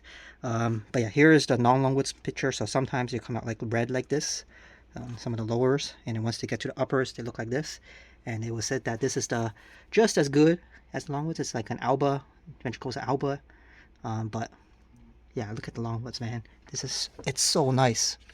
Look at the shape with the ivory body. And inside this picture, inside, it will get like really, really dark as it ages. So this is like a new picture that I just pulled out from all the way at the back. I didn't even know that this guy was forming. So nice bonus. I have to say the one thing between the Longwoods clone and the non-Longwoods clone is that the Longwoods one is definitely slower. So you can see it's all the way back there, and it's just like this one large green growth point. Maybe it has more. I'll have to go dig in there to see if it has another growth point I could divide off. But the non-Longwoods one, which is, in my opinion, just a typical Ventricosa, it has like exploded. It has the big flower, it has the big vine, it has a whole bunch of smaller growth points. So I'm actually thinking of just I'm gonna take this guy out and move it outside onto the windowsill, because I think it's Ventricosa are pretty hardy. So I have a Sanguini on the windowsill that's doing okay. In the summer months it does pitcher, but in the winter months when it's very, very dry, like below 30% humidity and it's a bit cold, it doesn't pitcher at all. But it still stays alive. So I'm thinking maybe Ventricosa might be okay also outside. So I'm just placing some of the plants back, but they say I think it was Urucoides or something. It's like the hairiest Nepenthes. But man, look at this Chiana. It's extremely hairy. Look at that. How much hair is on that? So I think this is a contender for the most hairy Nepenthes. Okay, let's go over some of the plants in the other two trays. I guess in this tray we have a bunch of Heliamphora cuttings. I think I mentioned these already. Got some Chinamitensis. I moved some of the Sarracenoides out into spaces I had over there. We have a new Uncinata E, a whole bunch of other Uncinatas all over the place. I got a Uncinata Giant over there.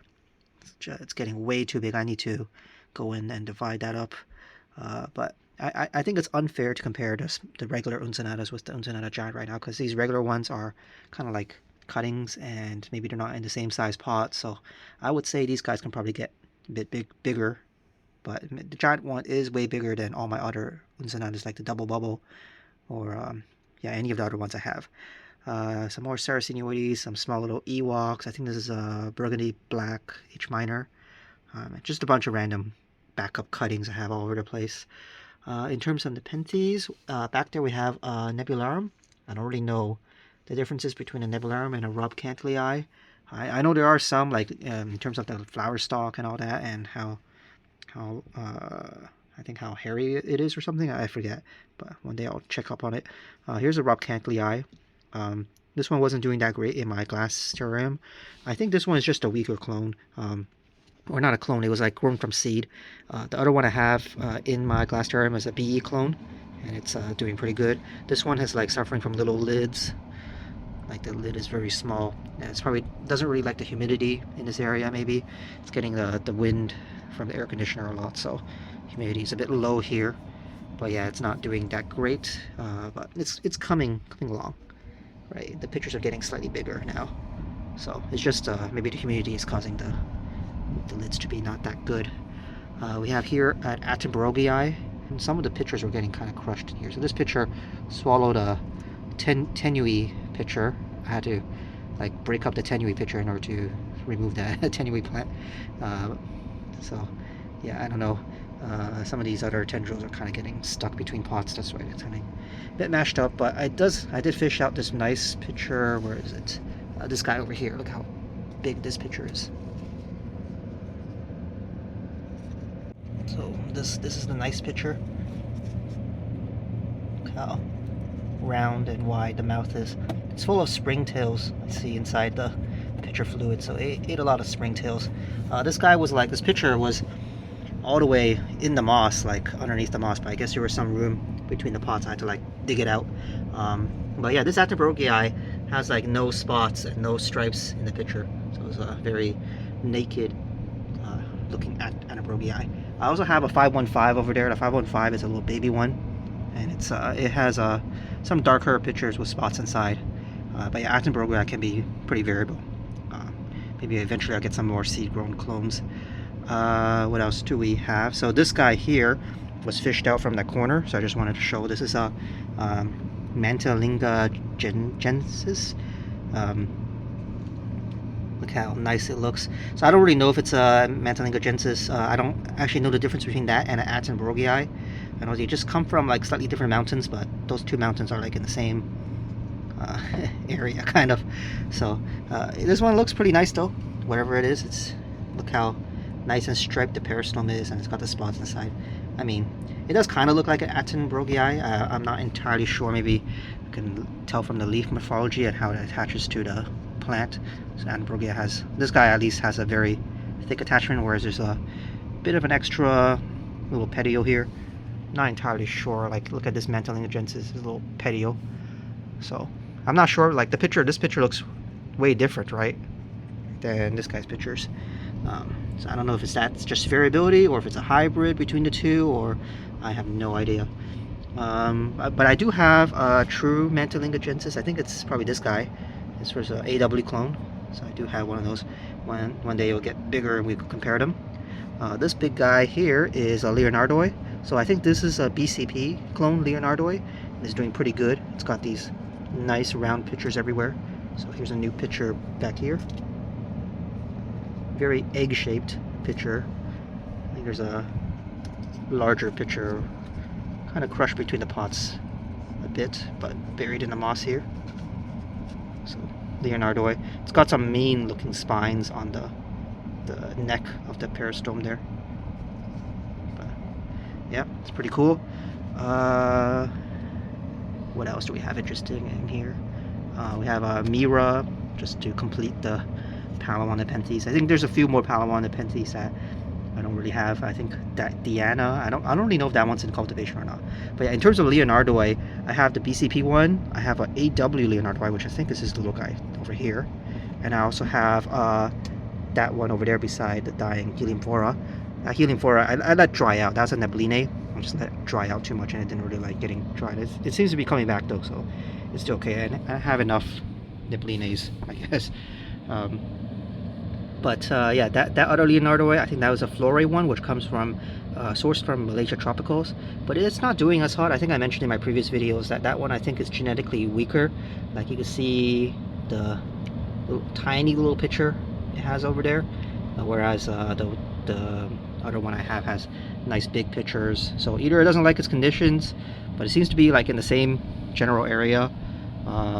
Yeah, but I don't know why it's just not doing as great. It just makes these tiny pictures, and it keeps having the pictures die off. They don't stay on the vine too long. Here's a Dubia, one of the AW clones of Dubia. So I guess this guy will replace my big hybrid vine that's not a true Dubia. And I think that is pretty much all there is to say. There's a whole bunch of other Heliamphora cuttings of various backup plants, so I won't go too deep into it. But yeah, I think that is pretty much all the plants inside here. Got this funny looking little 2D picture. I guess it was squashed between two pots. This flat little picture. Oh boy, so I guess here is the glass terrarium. I'm probably not going to go over every single plant, especially the ones at the back, mainly because I forget what I have in there, and I won't know unless I go in and reach in and pick out each tag. So probably won't do that for now, but I'll point out the major ones, I guess. Let's start in this corner here. So I had one unfortunate accident where I let this tray dry out a bit more than it should have, and my nice if my camera can focus, my Ewok Expandicata dried out and died. I do have a whole bunch of divisions of it, so it's not like all is lost, but I'm going to go in and check to see if it's has a bit of living rhizome down there, because it could be like it's pushing up a few, new leaves from the dead shoots. So it could be still alive down there. I have to go check. But it's a bit unfortunate. I did have it for many years, and it was a very nice large plant. But I guess it's not end of the road for it, because it has I have so many divisions, like so many divisions everywhere, that I could replace it, but still sad.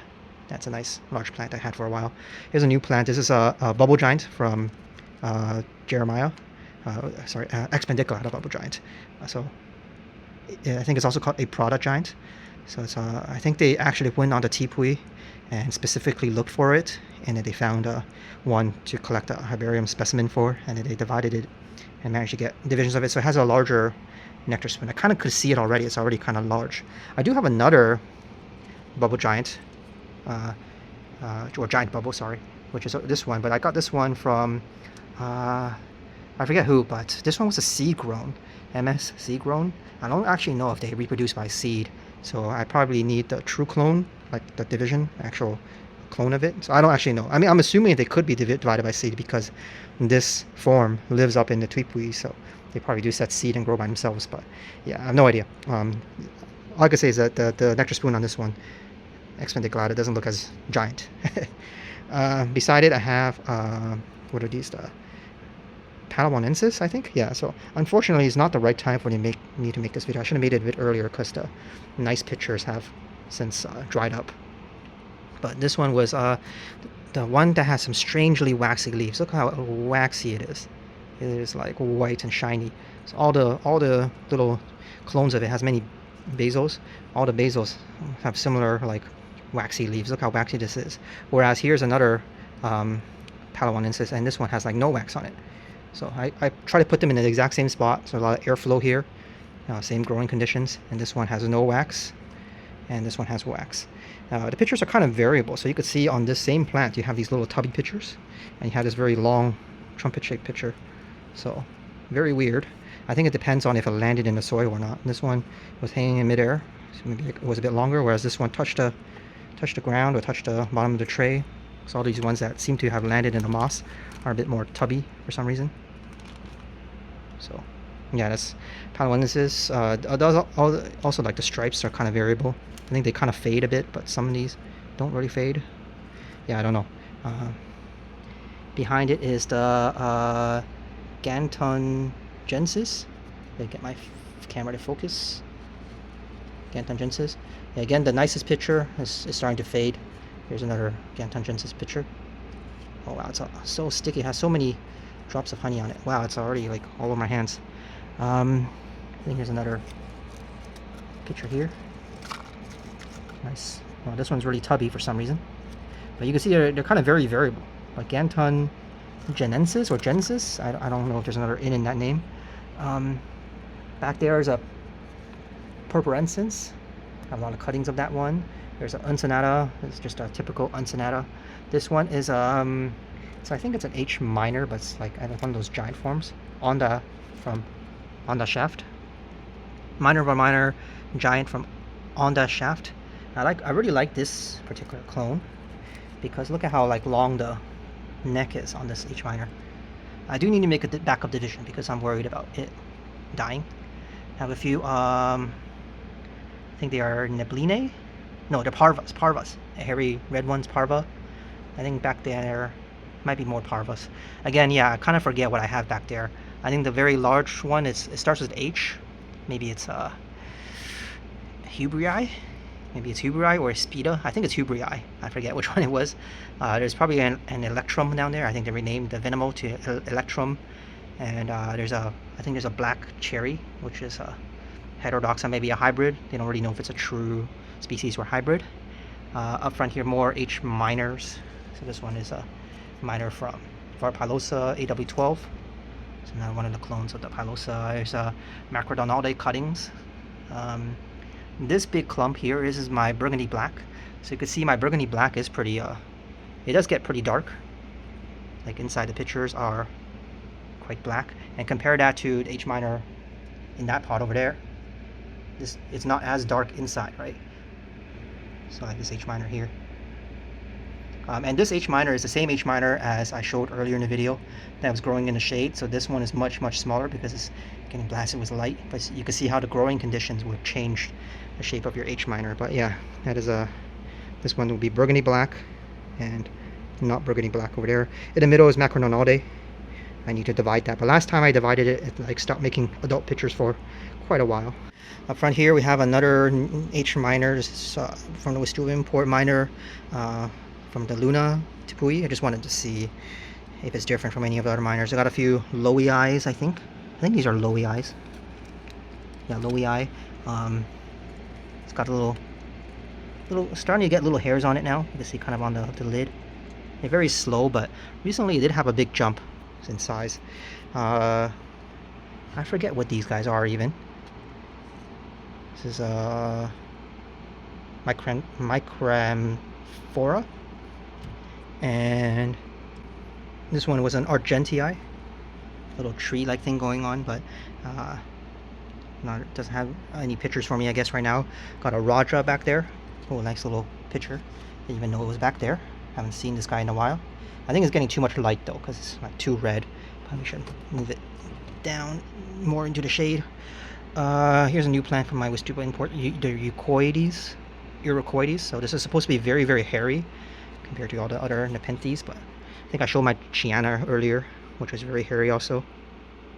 Yeah, I see a few little hairs on it, but so far nothing too spectacular. I do know this guy's pretty, like, the pictures are nice and round and squat, which I do like. But we'll let that grow out. Seems to be doing okay for now. We talked about that guy. Oh, here, buried in the moss. Here's a spec Annie-Afan. Annie Pahan. I cannot pronounce these names. I never really read these names, but it's really buried in the moss. I need to go in and save this guy. Oh, look. Nice little leaf down there. Not going to touch it too much. At a risk of breaking the growing point. But yeah. This one, I think might, like, I don't know if I can grow it. I heard it was really hard to grow. It might end up like my graveyard here, which is, I think there's an old Diabolica and a old Jacqueline. I don't know, they just didn't do too well, so now they're just pots of moss that I sometimes harvest from. I have a Darlingtonia. I never really grew a mature Darlingtonia before. I only grew some seedlings in the far past, but I'm trying this one out.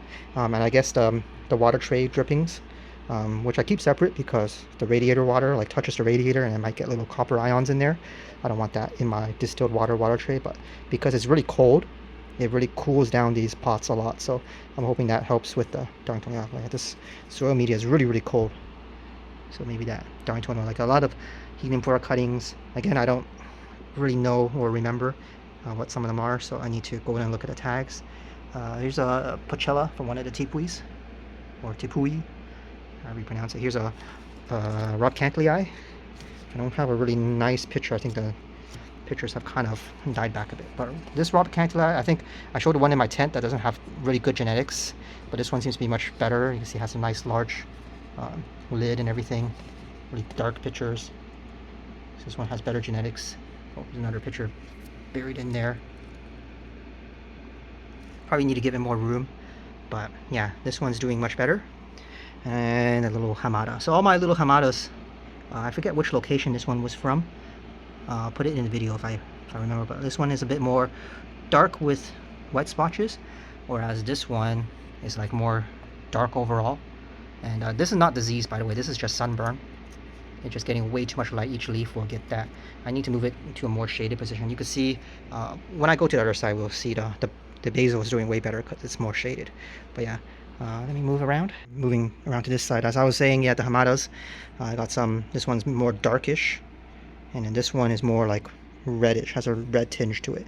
So I'm not sure if it's just like the age. Maybe once they age to the same size, to all look the same eventually, or if it has a bit of genetics to it. Like, look at how little tinge of red on this one, whereas this one is just completely dark. And then yeah, it has a basil. The basil on it is doing way better than the one being blasted by light. I need to probably cut this or move it somewhere else. I guess we could talk about the Diabolica. I kind of moved the picture out here to see. Nice new picture of my Diabolica. This is AW clone 14. The one that died was some Flore clone, but I guess maybe I didn't acclimate it well enough, so it kind of just died instantly. And it's also really tiny. But here's a. I guess it was once called the Red Hairy Hamada. And the Aristo colloides is starting to vine. It's been doing pretty good, although I can't really pick out a nice picture right now to show you without me like untangling everything. But that's not the largest picture it has. But I can't pull one out right now. Also, Lingulata, starting to get some nice pictures in there. This is another Jacqueline attempt, so not doing too hot. I don't know why my Jacqueline is not doing too good. I don't know. Maybe it needs to be colder, it needs to be warmer. I'm not sure. This guy getting in the way is a Saracenoides. It's getting kind of big. It's not even my mother plant. It's just a large cutting of a Saracenoides. Bunch more Heliamphora is Ionacei killer or red giant cuttings. Bunch more. I think this is supposed to be a extremely hairy form of Parva. Parva extremely hairy. Still hanging in there. The Flamingo that I got from Wistuba, this is unfortunately the only one that can't be returned because it says in the fine print. This one did not make it. I guess that's why he has no returns on this particular one. I think it just doesn't ship well. It's just so weak. But yeah, hopefully one day I get a mature Flamingo. This guy is also not doing that good. This one is elongata, little seedling. I think I need to move it down. I think all the seedlings I moved down are doing way better. Yeah, it's just too much light on the top. I get the focus right. Also, we got some vining Pitopangii. So this one's touching the top now. Eventually this is going to burn if I let it touch even more. So I'm going to probably stake this and then move it to the tent. And then here is the other one. So this is a typical Pitopangii. Has no pictures to show right now, but here's the ivory colored form. I have one single picture here full of fluid. Ivory colored Pitopangii. Although, like, even though this is a special variant, I guess it's ivory colored, I think I like it with some color on it. So I'd rather have the non-ivory colored form if I was only to pick one. But still cool, still cool. You know, I have the option of having both, so take both for now. Here's an Intermis, another one of the AW clones, just a different clone of Intermis. It's like I have AW10 and AW11, but I forget which one is which. And I think I used to have a nice picture, but I guess they all kind of recently shriveled. Here is the Undulatii folia. It's got the nice little tubby pictures. One day I'm going to go in here and clean up this terrarium like I did with the tent, but not today, I guess. But I could get it kind of out. Undulatii folia has these really round egg-shaped pictures. They're super round. They are like perfect spheres. But I did have a really nice one somewhere, but I guess it's so heavy I can't even pick it up without spilling the fluid.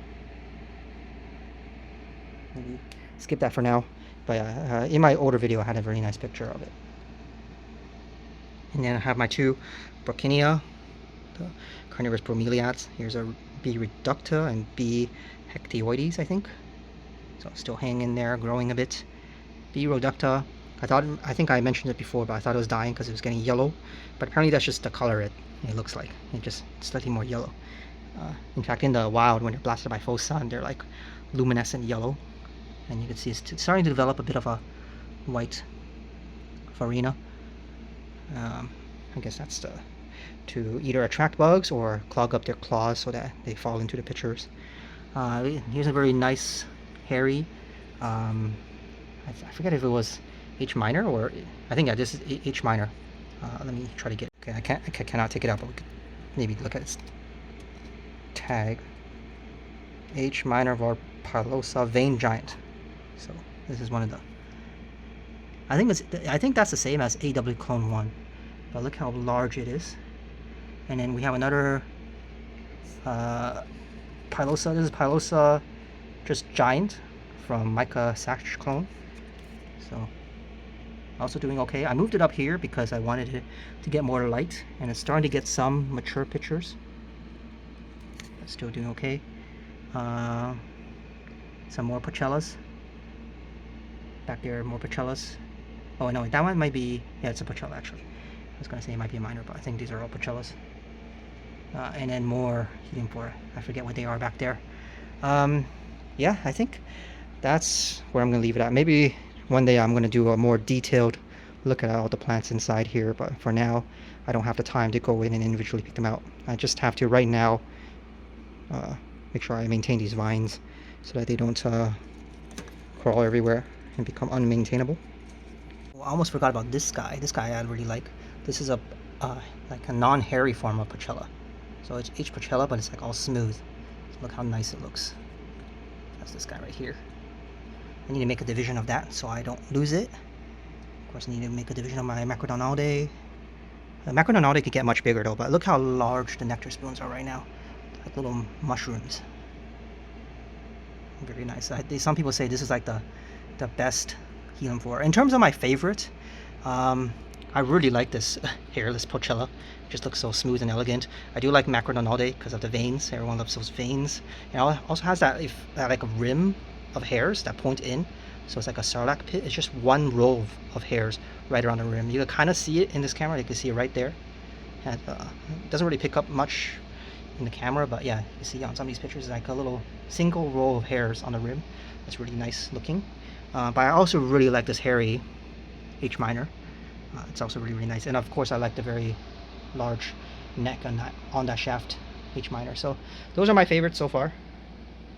And I guess we can move on to the Lowland Tent now. So here's the Lowland Tent. Got a lot of ant plants in this tent and a lot of Nepenthes. I probably won't go over the ant plants too much. Maybe I'll just go over them real quick. But I have a whole ant plant video, so you can look at that if you're interested in ant plants. Got a lot of Lowland Nepenthes here, and some evicted veitchii that I don't have enough room for in my Highland tent. But it's really hot in this tent. I'm already sweating. Here's a Alata Serigal. This was mistaken to be a Serigalensis, but it's just an Alata from Serigal. Starting to vine. Alatas are pretty common plants, so it's not really something I'm too interested in keeping, but I guess it's here. I mean, I can't get rid of it. I got a couple of Princess Mashed Potatoes. So if you don't know, Princess Mashed Potato is this like very mutant-looking Nepenthes. It's like normally the cross is pretty, it's like Maxima cross ventricle, so it's going to be a normal-looking veitchii, but one of the seedlings that came out was like all wonky-looking. Like the pictures are these mutated-looking amorphous blobs like this. So really fat. Guess here's another one. It's like fat little potatoes that are coming up. And yeah, so it's a really unique mutant. So even if you make the same cross again, you'll never get this plant again. Like it's going to be very, very hard to get that same mutation in there. So you can only get it from like clones of this one. Princess Mashed Potatoes. I had another one. I like it so much I have two. I love these little pictures. So if I have two, I get more of these pictures out. They're kind of like potato shaped. And lumpy. This one, I guess I probably should cut this vine because I don't think this vine's getting enough energy. I guess it flowered, and then because it flowered, the growing point died and it made a little offshoot. The basil has become larger than the mother plant vine, so yeah, I'm probably going to cut this vine and make a division. Nice little pictures. Here is Serigalensis. I won't say too much about this guy because it has no pictures yet. Got a Hemisleyana. So it's that Nepenthes where the uppers attract bats with like a parabolic reflector.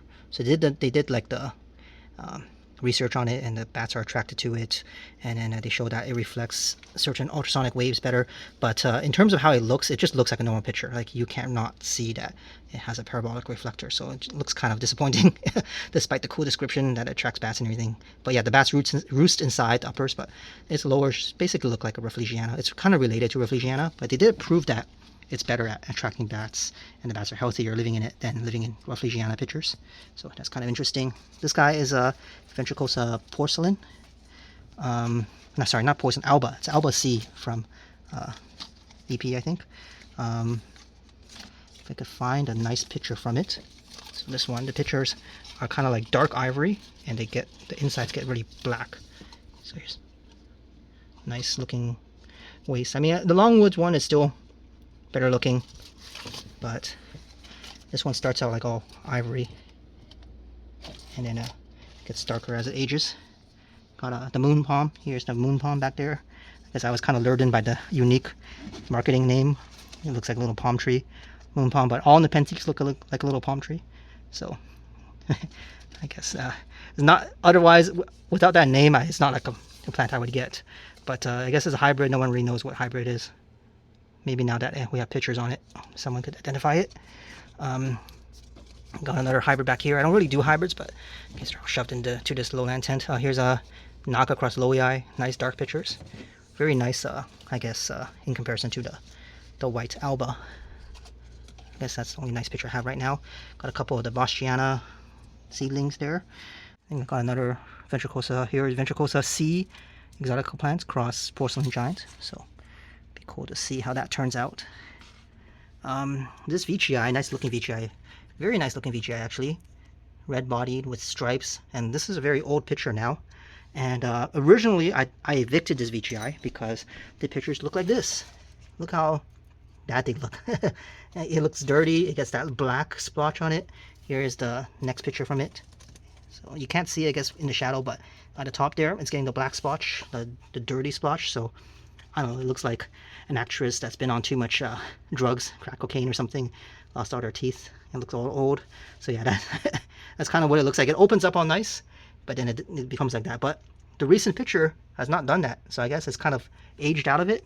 So yeah, maybe it'll turn out to be a stunner. We'll see once this new picture matures up.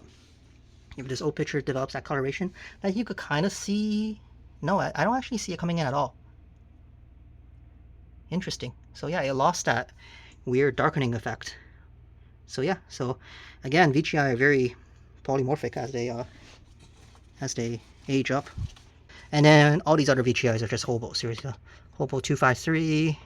This guy, I think it's like an ingrown toenail. It's grown into its pot. I need to save this guy and repot it, but it has these tubby hobo looking pictures, completely green. Again, another green veitchii.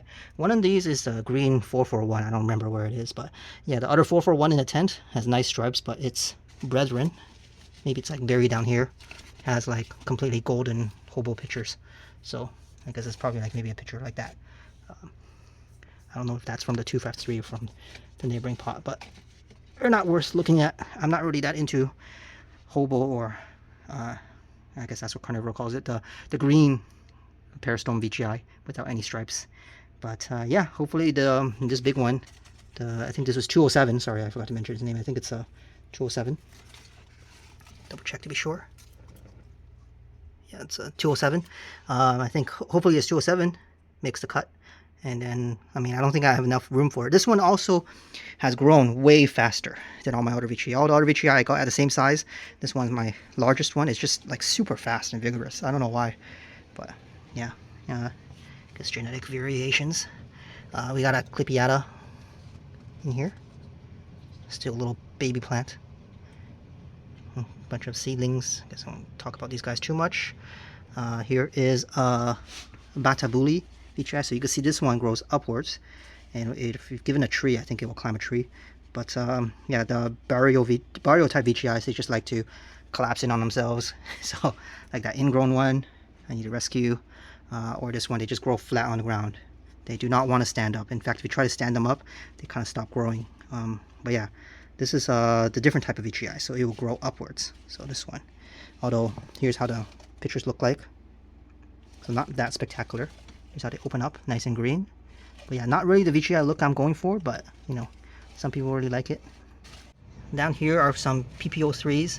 So I have 3 PPO3s. So the one in my tent was the nicest one, but here are its brethren, which are, I guess, a bit smaller, still juvenile. So it's not as flared, but they're very long. Look how long this one is. That is like super long for a veitchii picture. Quite interesting. This one is, I think this is the 441. Yeah, this is the 441. That's hobo. So the one in my tent has stripes, but this 441 is completely hobo. No stripes at all. And I think that is all the interesting veitchii. There's some of the yellow peristome cross, brown peristome cross candies here. I don't really have too high hopes of these guys because his parents aren't that good looking. We have a few veitchii Big Mama, cross Pink Candy Cane number 13, cross Akazuki, cross Barrio. So I had a few of these in the tent. I think I had 4 of these in total. The ones in the tent have stripes. The ones I have evicted are the unstriped ones. So if they develop stripes, maybe I'll move them back. But otherwise, veitchii I can do fine in a Lowland Tent. So here's the... Oh, this is another yellow peristom cross brown peristom cross candy. So I think I only evicted one of the Akazuki, whatever number 13 things. Yeah, and I guess the rest of the plants in here are just ant plants. So I have an ant plant video if you want to see ant plants. I talk all about ant plants in there. But yeah, in my opinion, ant plants are like harder to grow than carnivorous plants. Carnivorous plants, I just give them distilled water and they never have any issues. Ant plants is like they just drop leaves. I tried fertilizing it and I burnt the leaf. That's from fertilization, and then they drop all their leaves for some reason. This one's coming back. Dropped all the leaves inside my other terrarium, but after moving it here, I did repot it. I guess maybe that's why I dropped all its leaves. Gave it a larger pot. Yeah, they just drop their leaves whenever they want. They get these weird leaf diseases. I don't know what's going on with this one. Like, is it missing nutrients? Is it a disease? I'm not sure. I'm trying to fertilize it, but it just does not look right. Otherwise, its caudix has gotten way bigger though.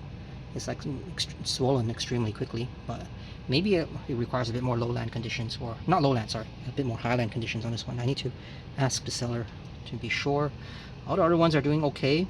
The one I don't want to die, but it's not doing as great, is my Bolata.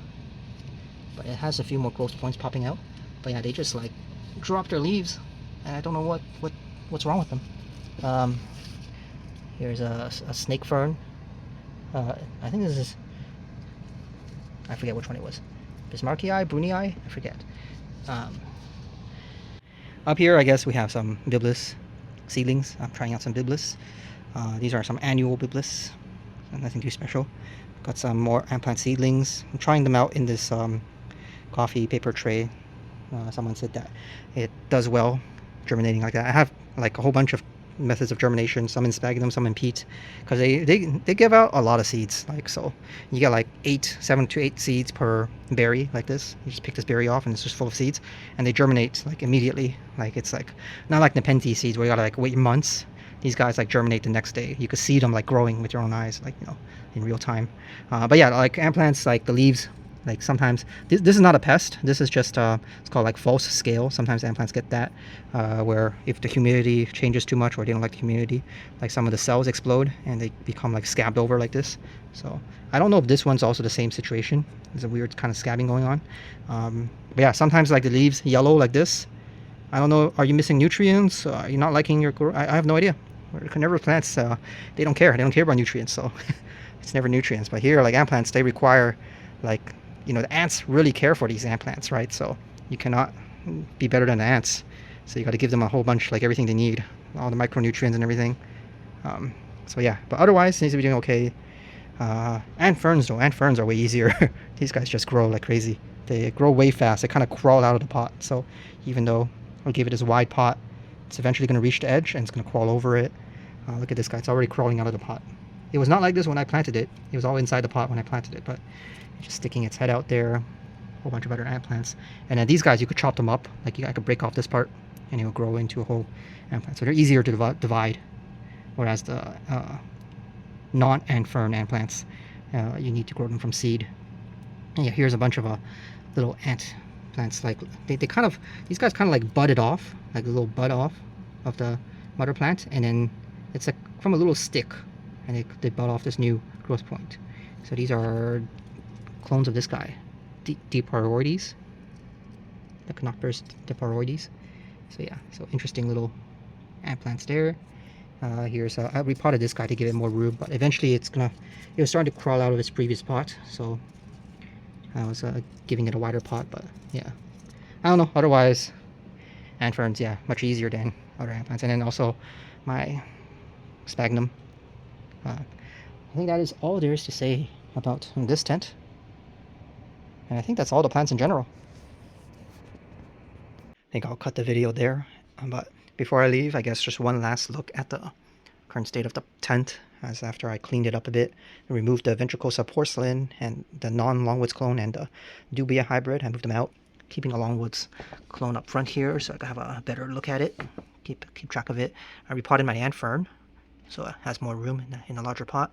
Although these guys grow really fast, so they spread out really quickly, and they outgrow their pot and they crawl out. I do have a lot more room now. I probably will move. I already moved the Tatii down to the bottom, all the way at the back, because I never really like touched my Heliamphora. I do need to go in and repot all my Helis, but just haven't had the time yet. But I probably will move all these other guys down, but that will give me a lot more room up here for more veitchii. So you can see I already have a bunch of open space now for more plants, even like in these little pockets where I could shove a few more plants in there. This veitchii, Candy Dreams, has opened up more. It was like a dinner plate kind of, like the sun. I have a picture of that, I guess, but it's looking real nice. For some reason, this picture has a very big appendage. I don't know what it's called. I think it's just called appendage, because I know the middle part is called the keel, like the keel of a ship. But I think that's the whole line down. But yeah, I don't know. It has a big appendage, whereas like on the other lids, or it's not really large. So I don't know why this one is so big. Also, I noticed that this picture is way more fat. It's like wide compared to his previous picture, so it's getting that nice round shape in there. And you can see that size-wise, it's like almost the same, if not slightly bigger than the previous picture, so that's looking good also. I got a Geoff Wong picture coming up also back there. Here's that Momotar already mentioned, and here's a new Cobra picture, but not really red right now, but it's been really hot though. So I think they get more red the colder it is, and right now it's like still, these opened up during the summer weeks, so it's like not as red as it could be. So yeah, that's the Cobra. I think I already mentioned I had to re-record this tray, I think, so this picture I think I already showed. I'm probably going to need to, I could trim off this guy. It has no fluid anymore. Trim off this guy. I need to lift this guy up so that either it bends the other way or it gets some more light. And I think that is all there is to say for now. I guess thanks for coming along. If you have any questions, feel free to post it in the comments. I'm not that big of a YouTuber, so I don't check every day, but I do check from time to time and try to answer as much questions as I can get. If you have any interest in ant plants, make sure to check out my ant plant video. I'm still very new to ant plants, but they don't seem to be as a big of a what's it called, a hobby space. Not many people doing ant plants as there are people doing carnivorous plants, but hopefully they take off also. Anyways, I think I'm gonna cut off there. My voice is giving in, cannot speak anymore. Thanks for coming along, and I guess I will see you guys in the next update, maybe in a few months.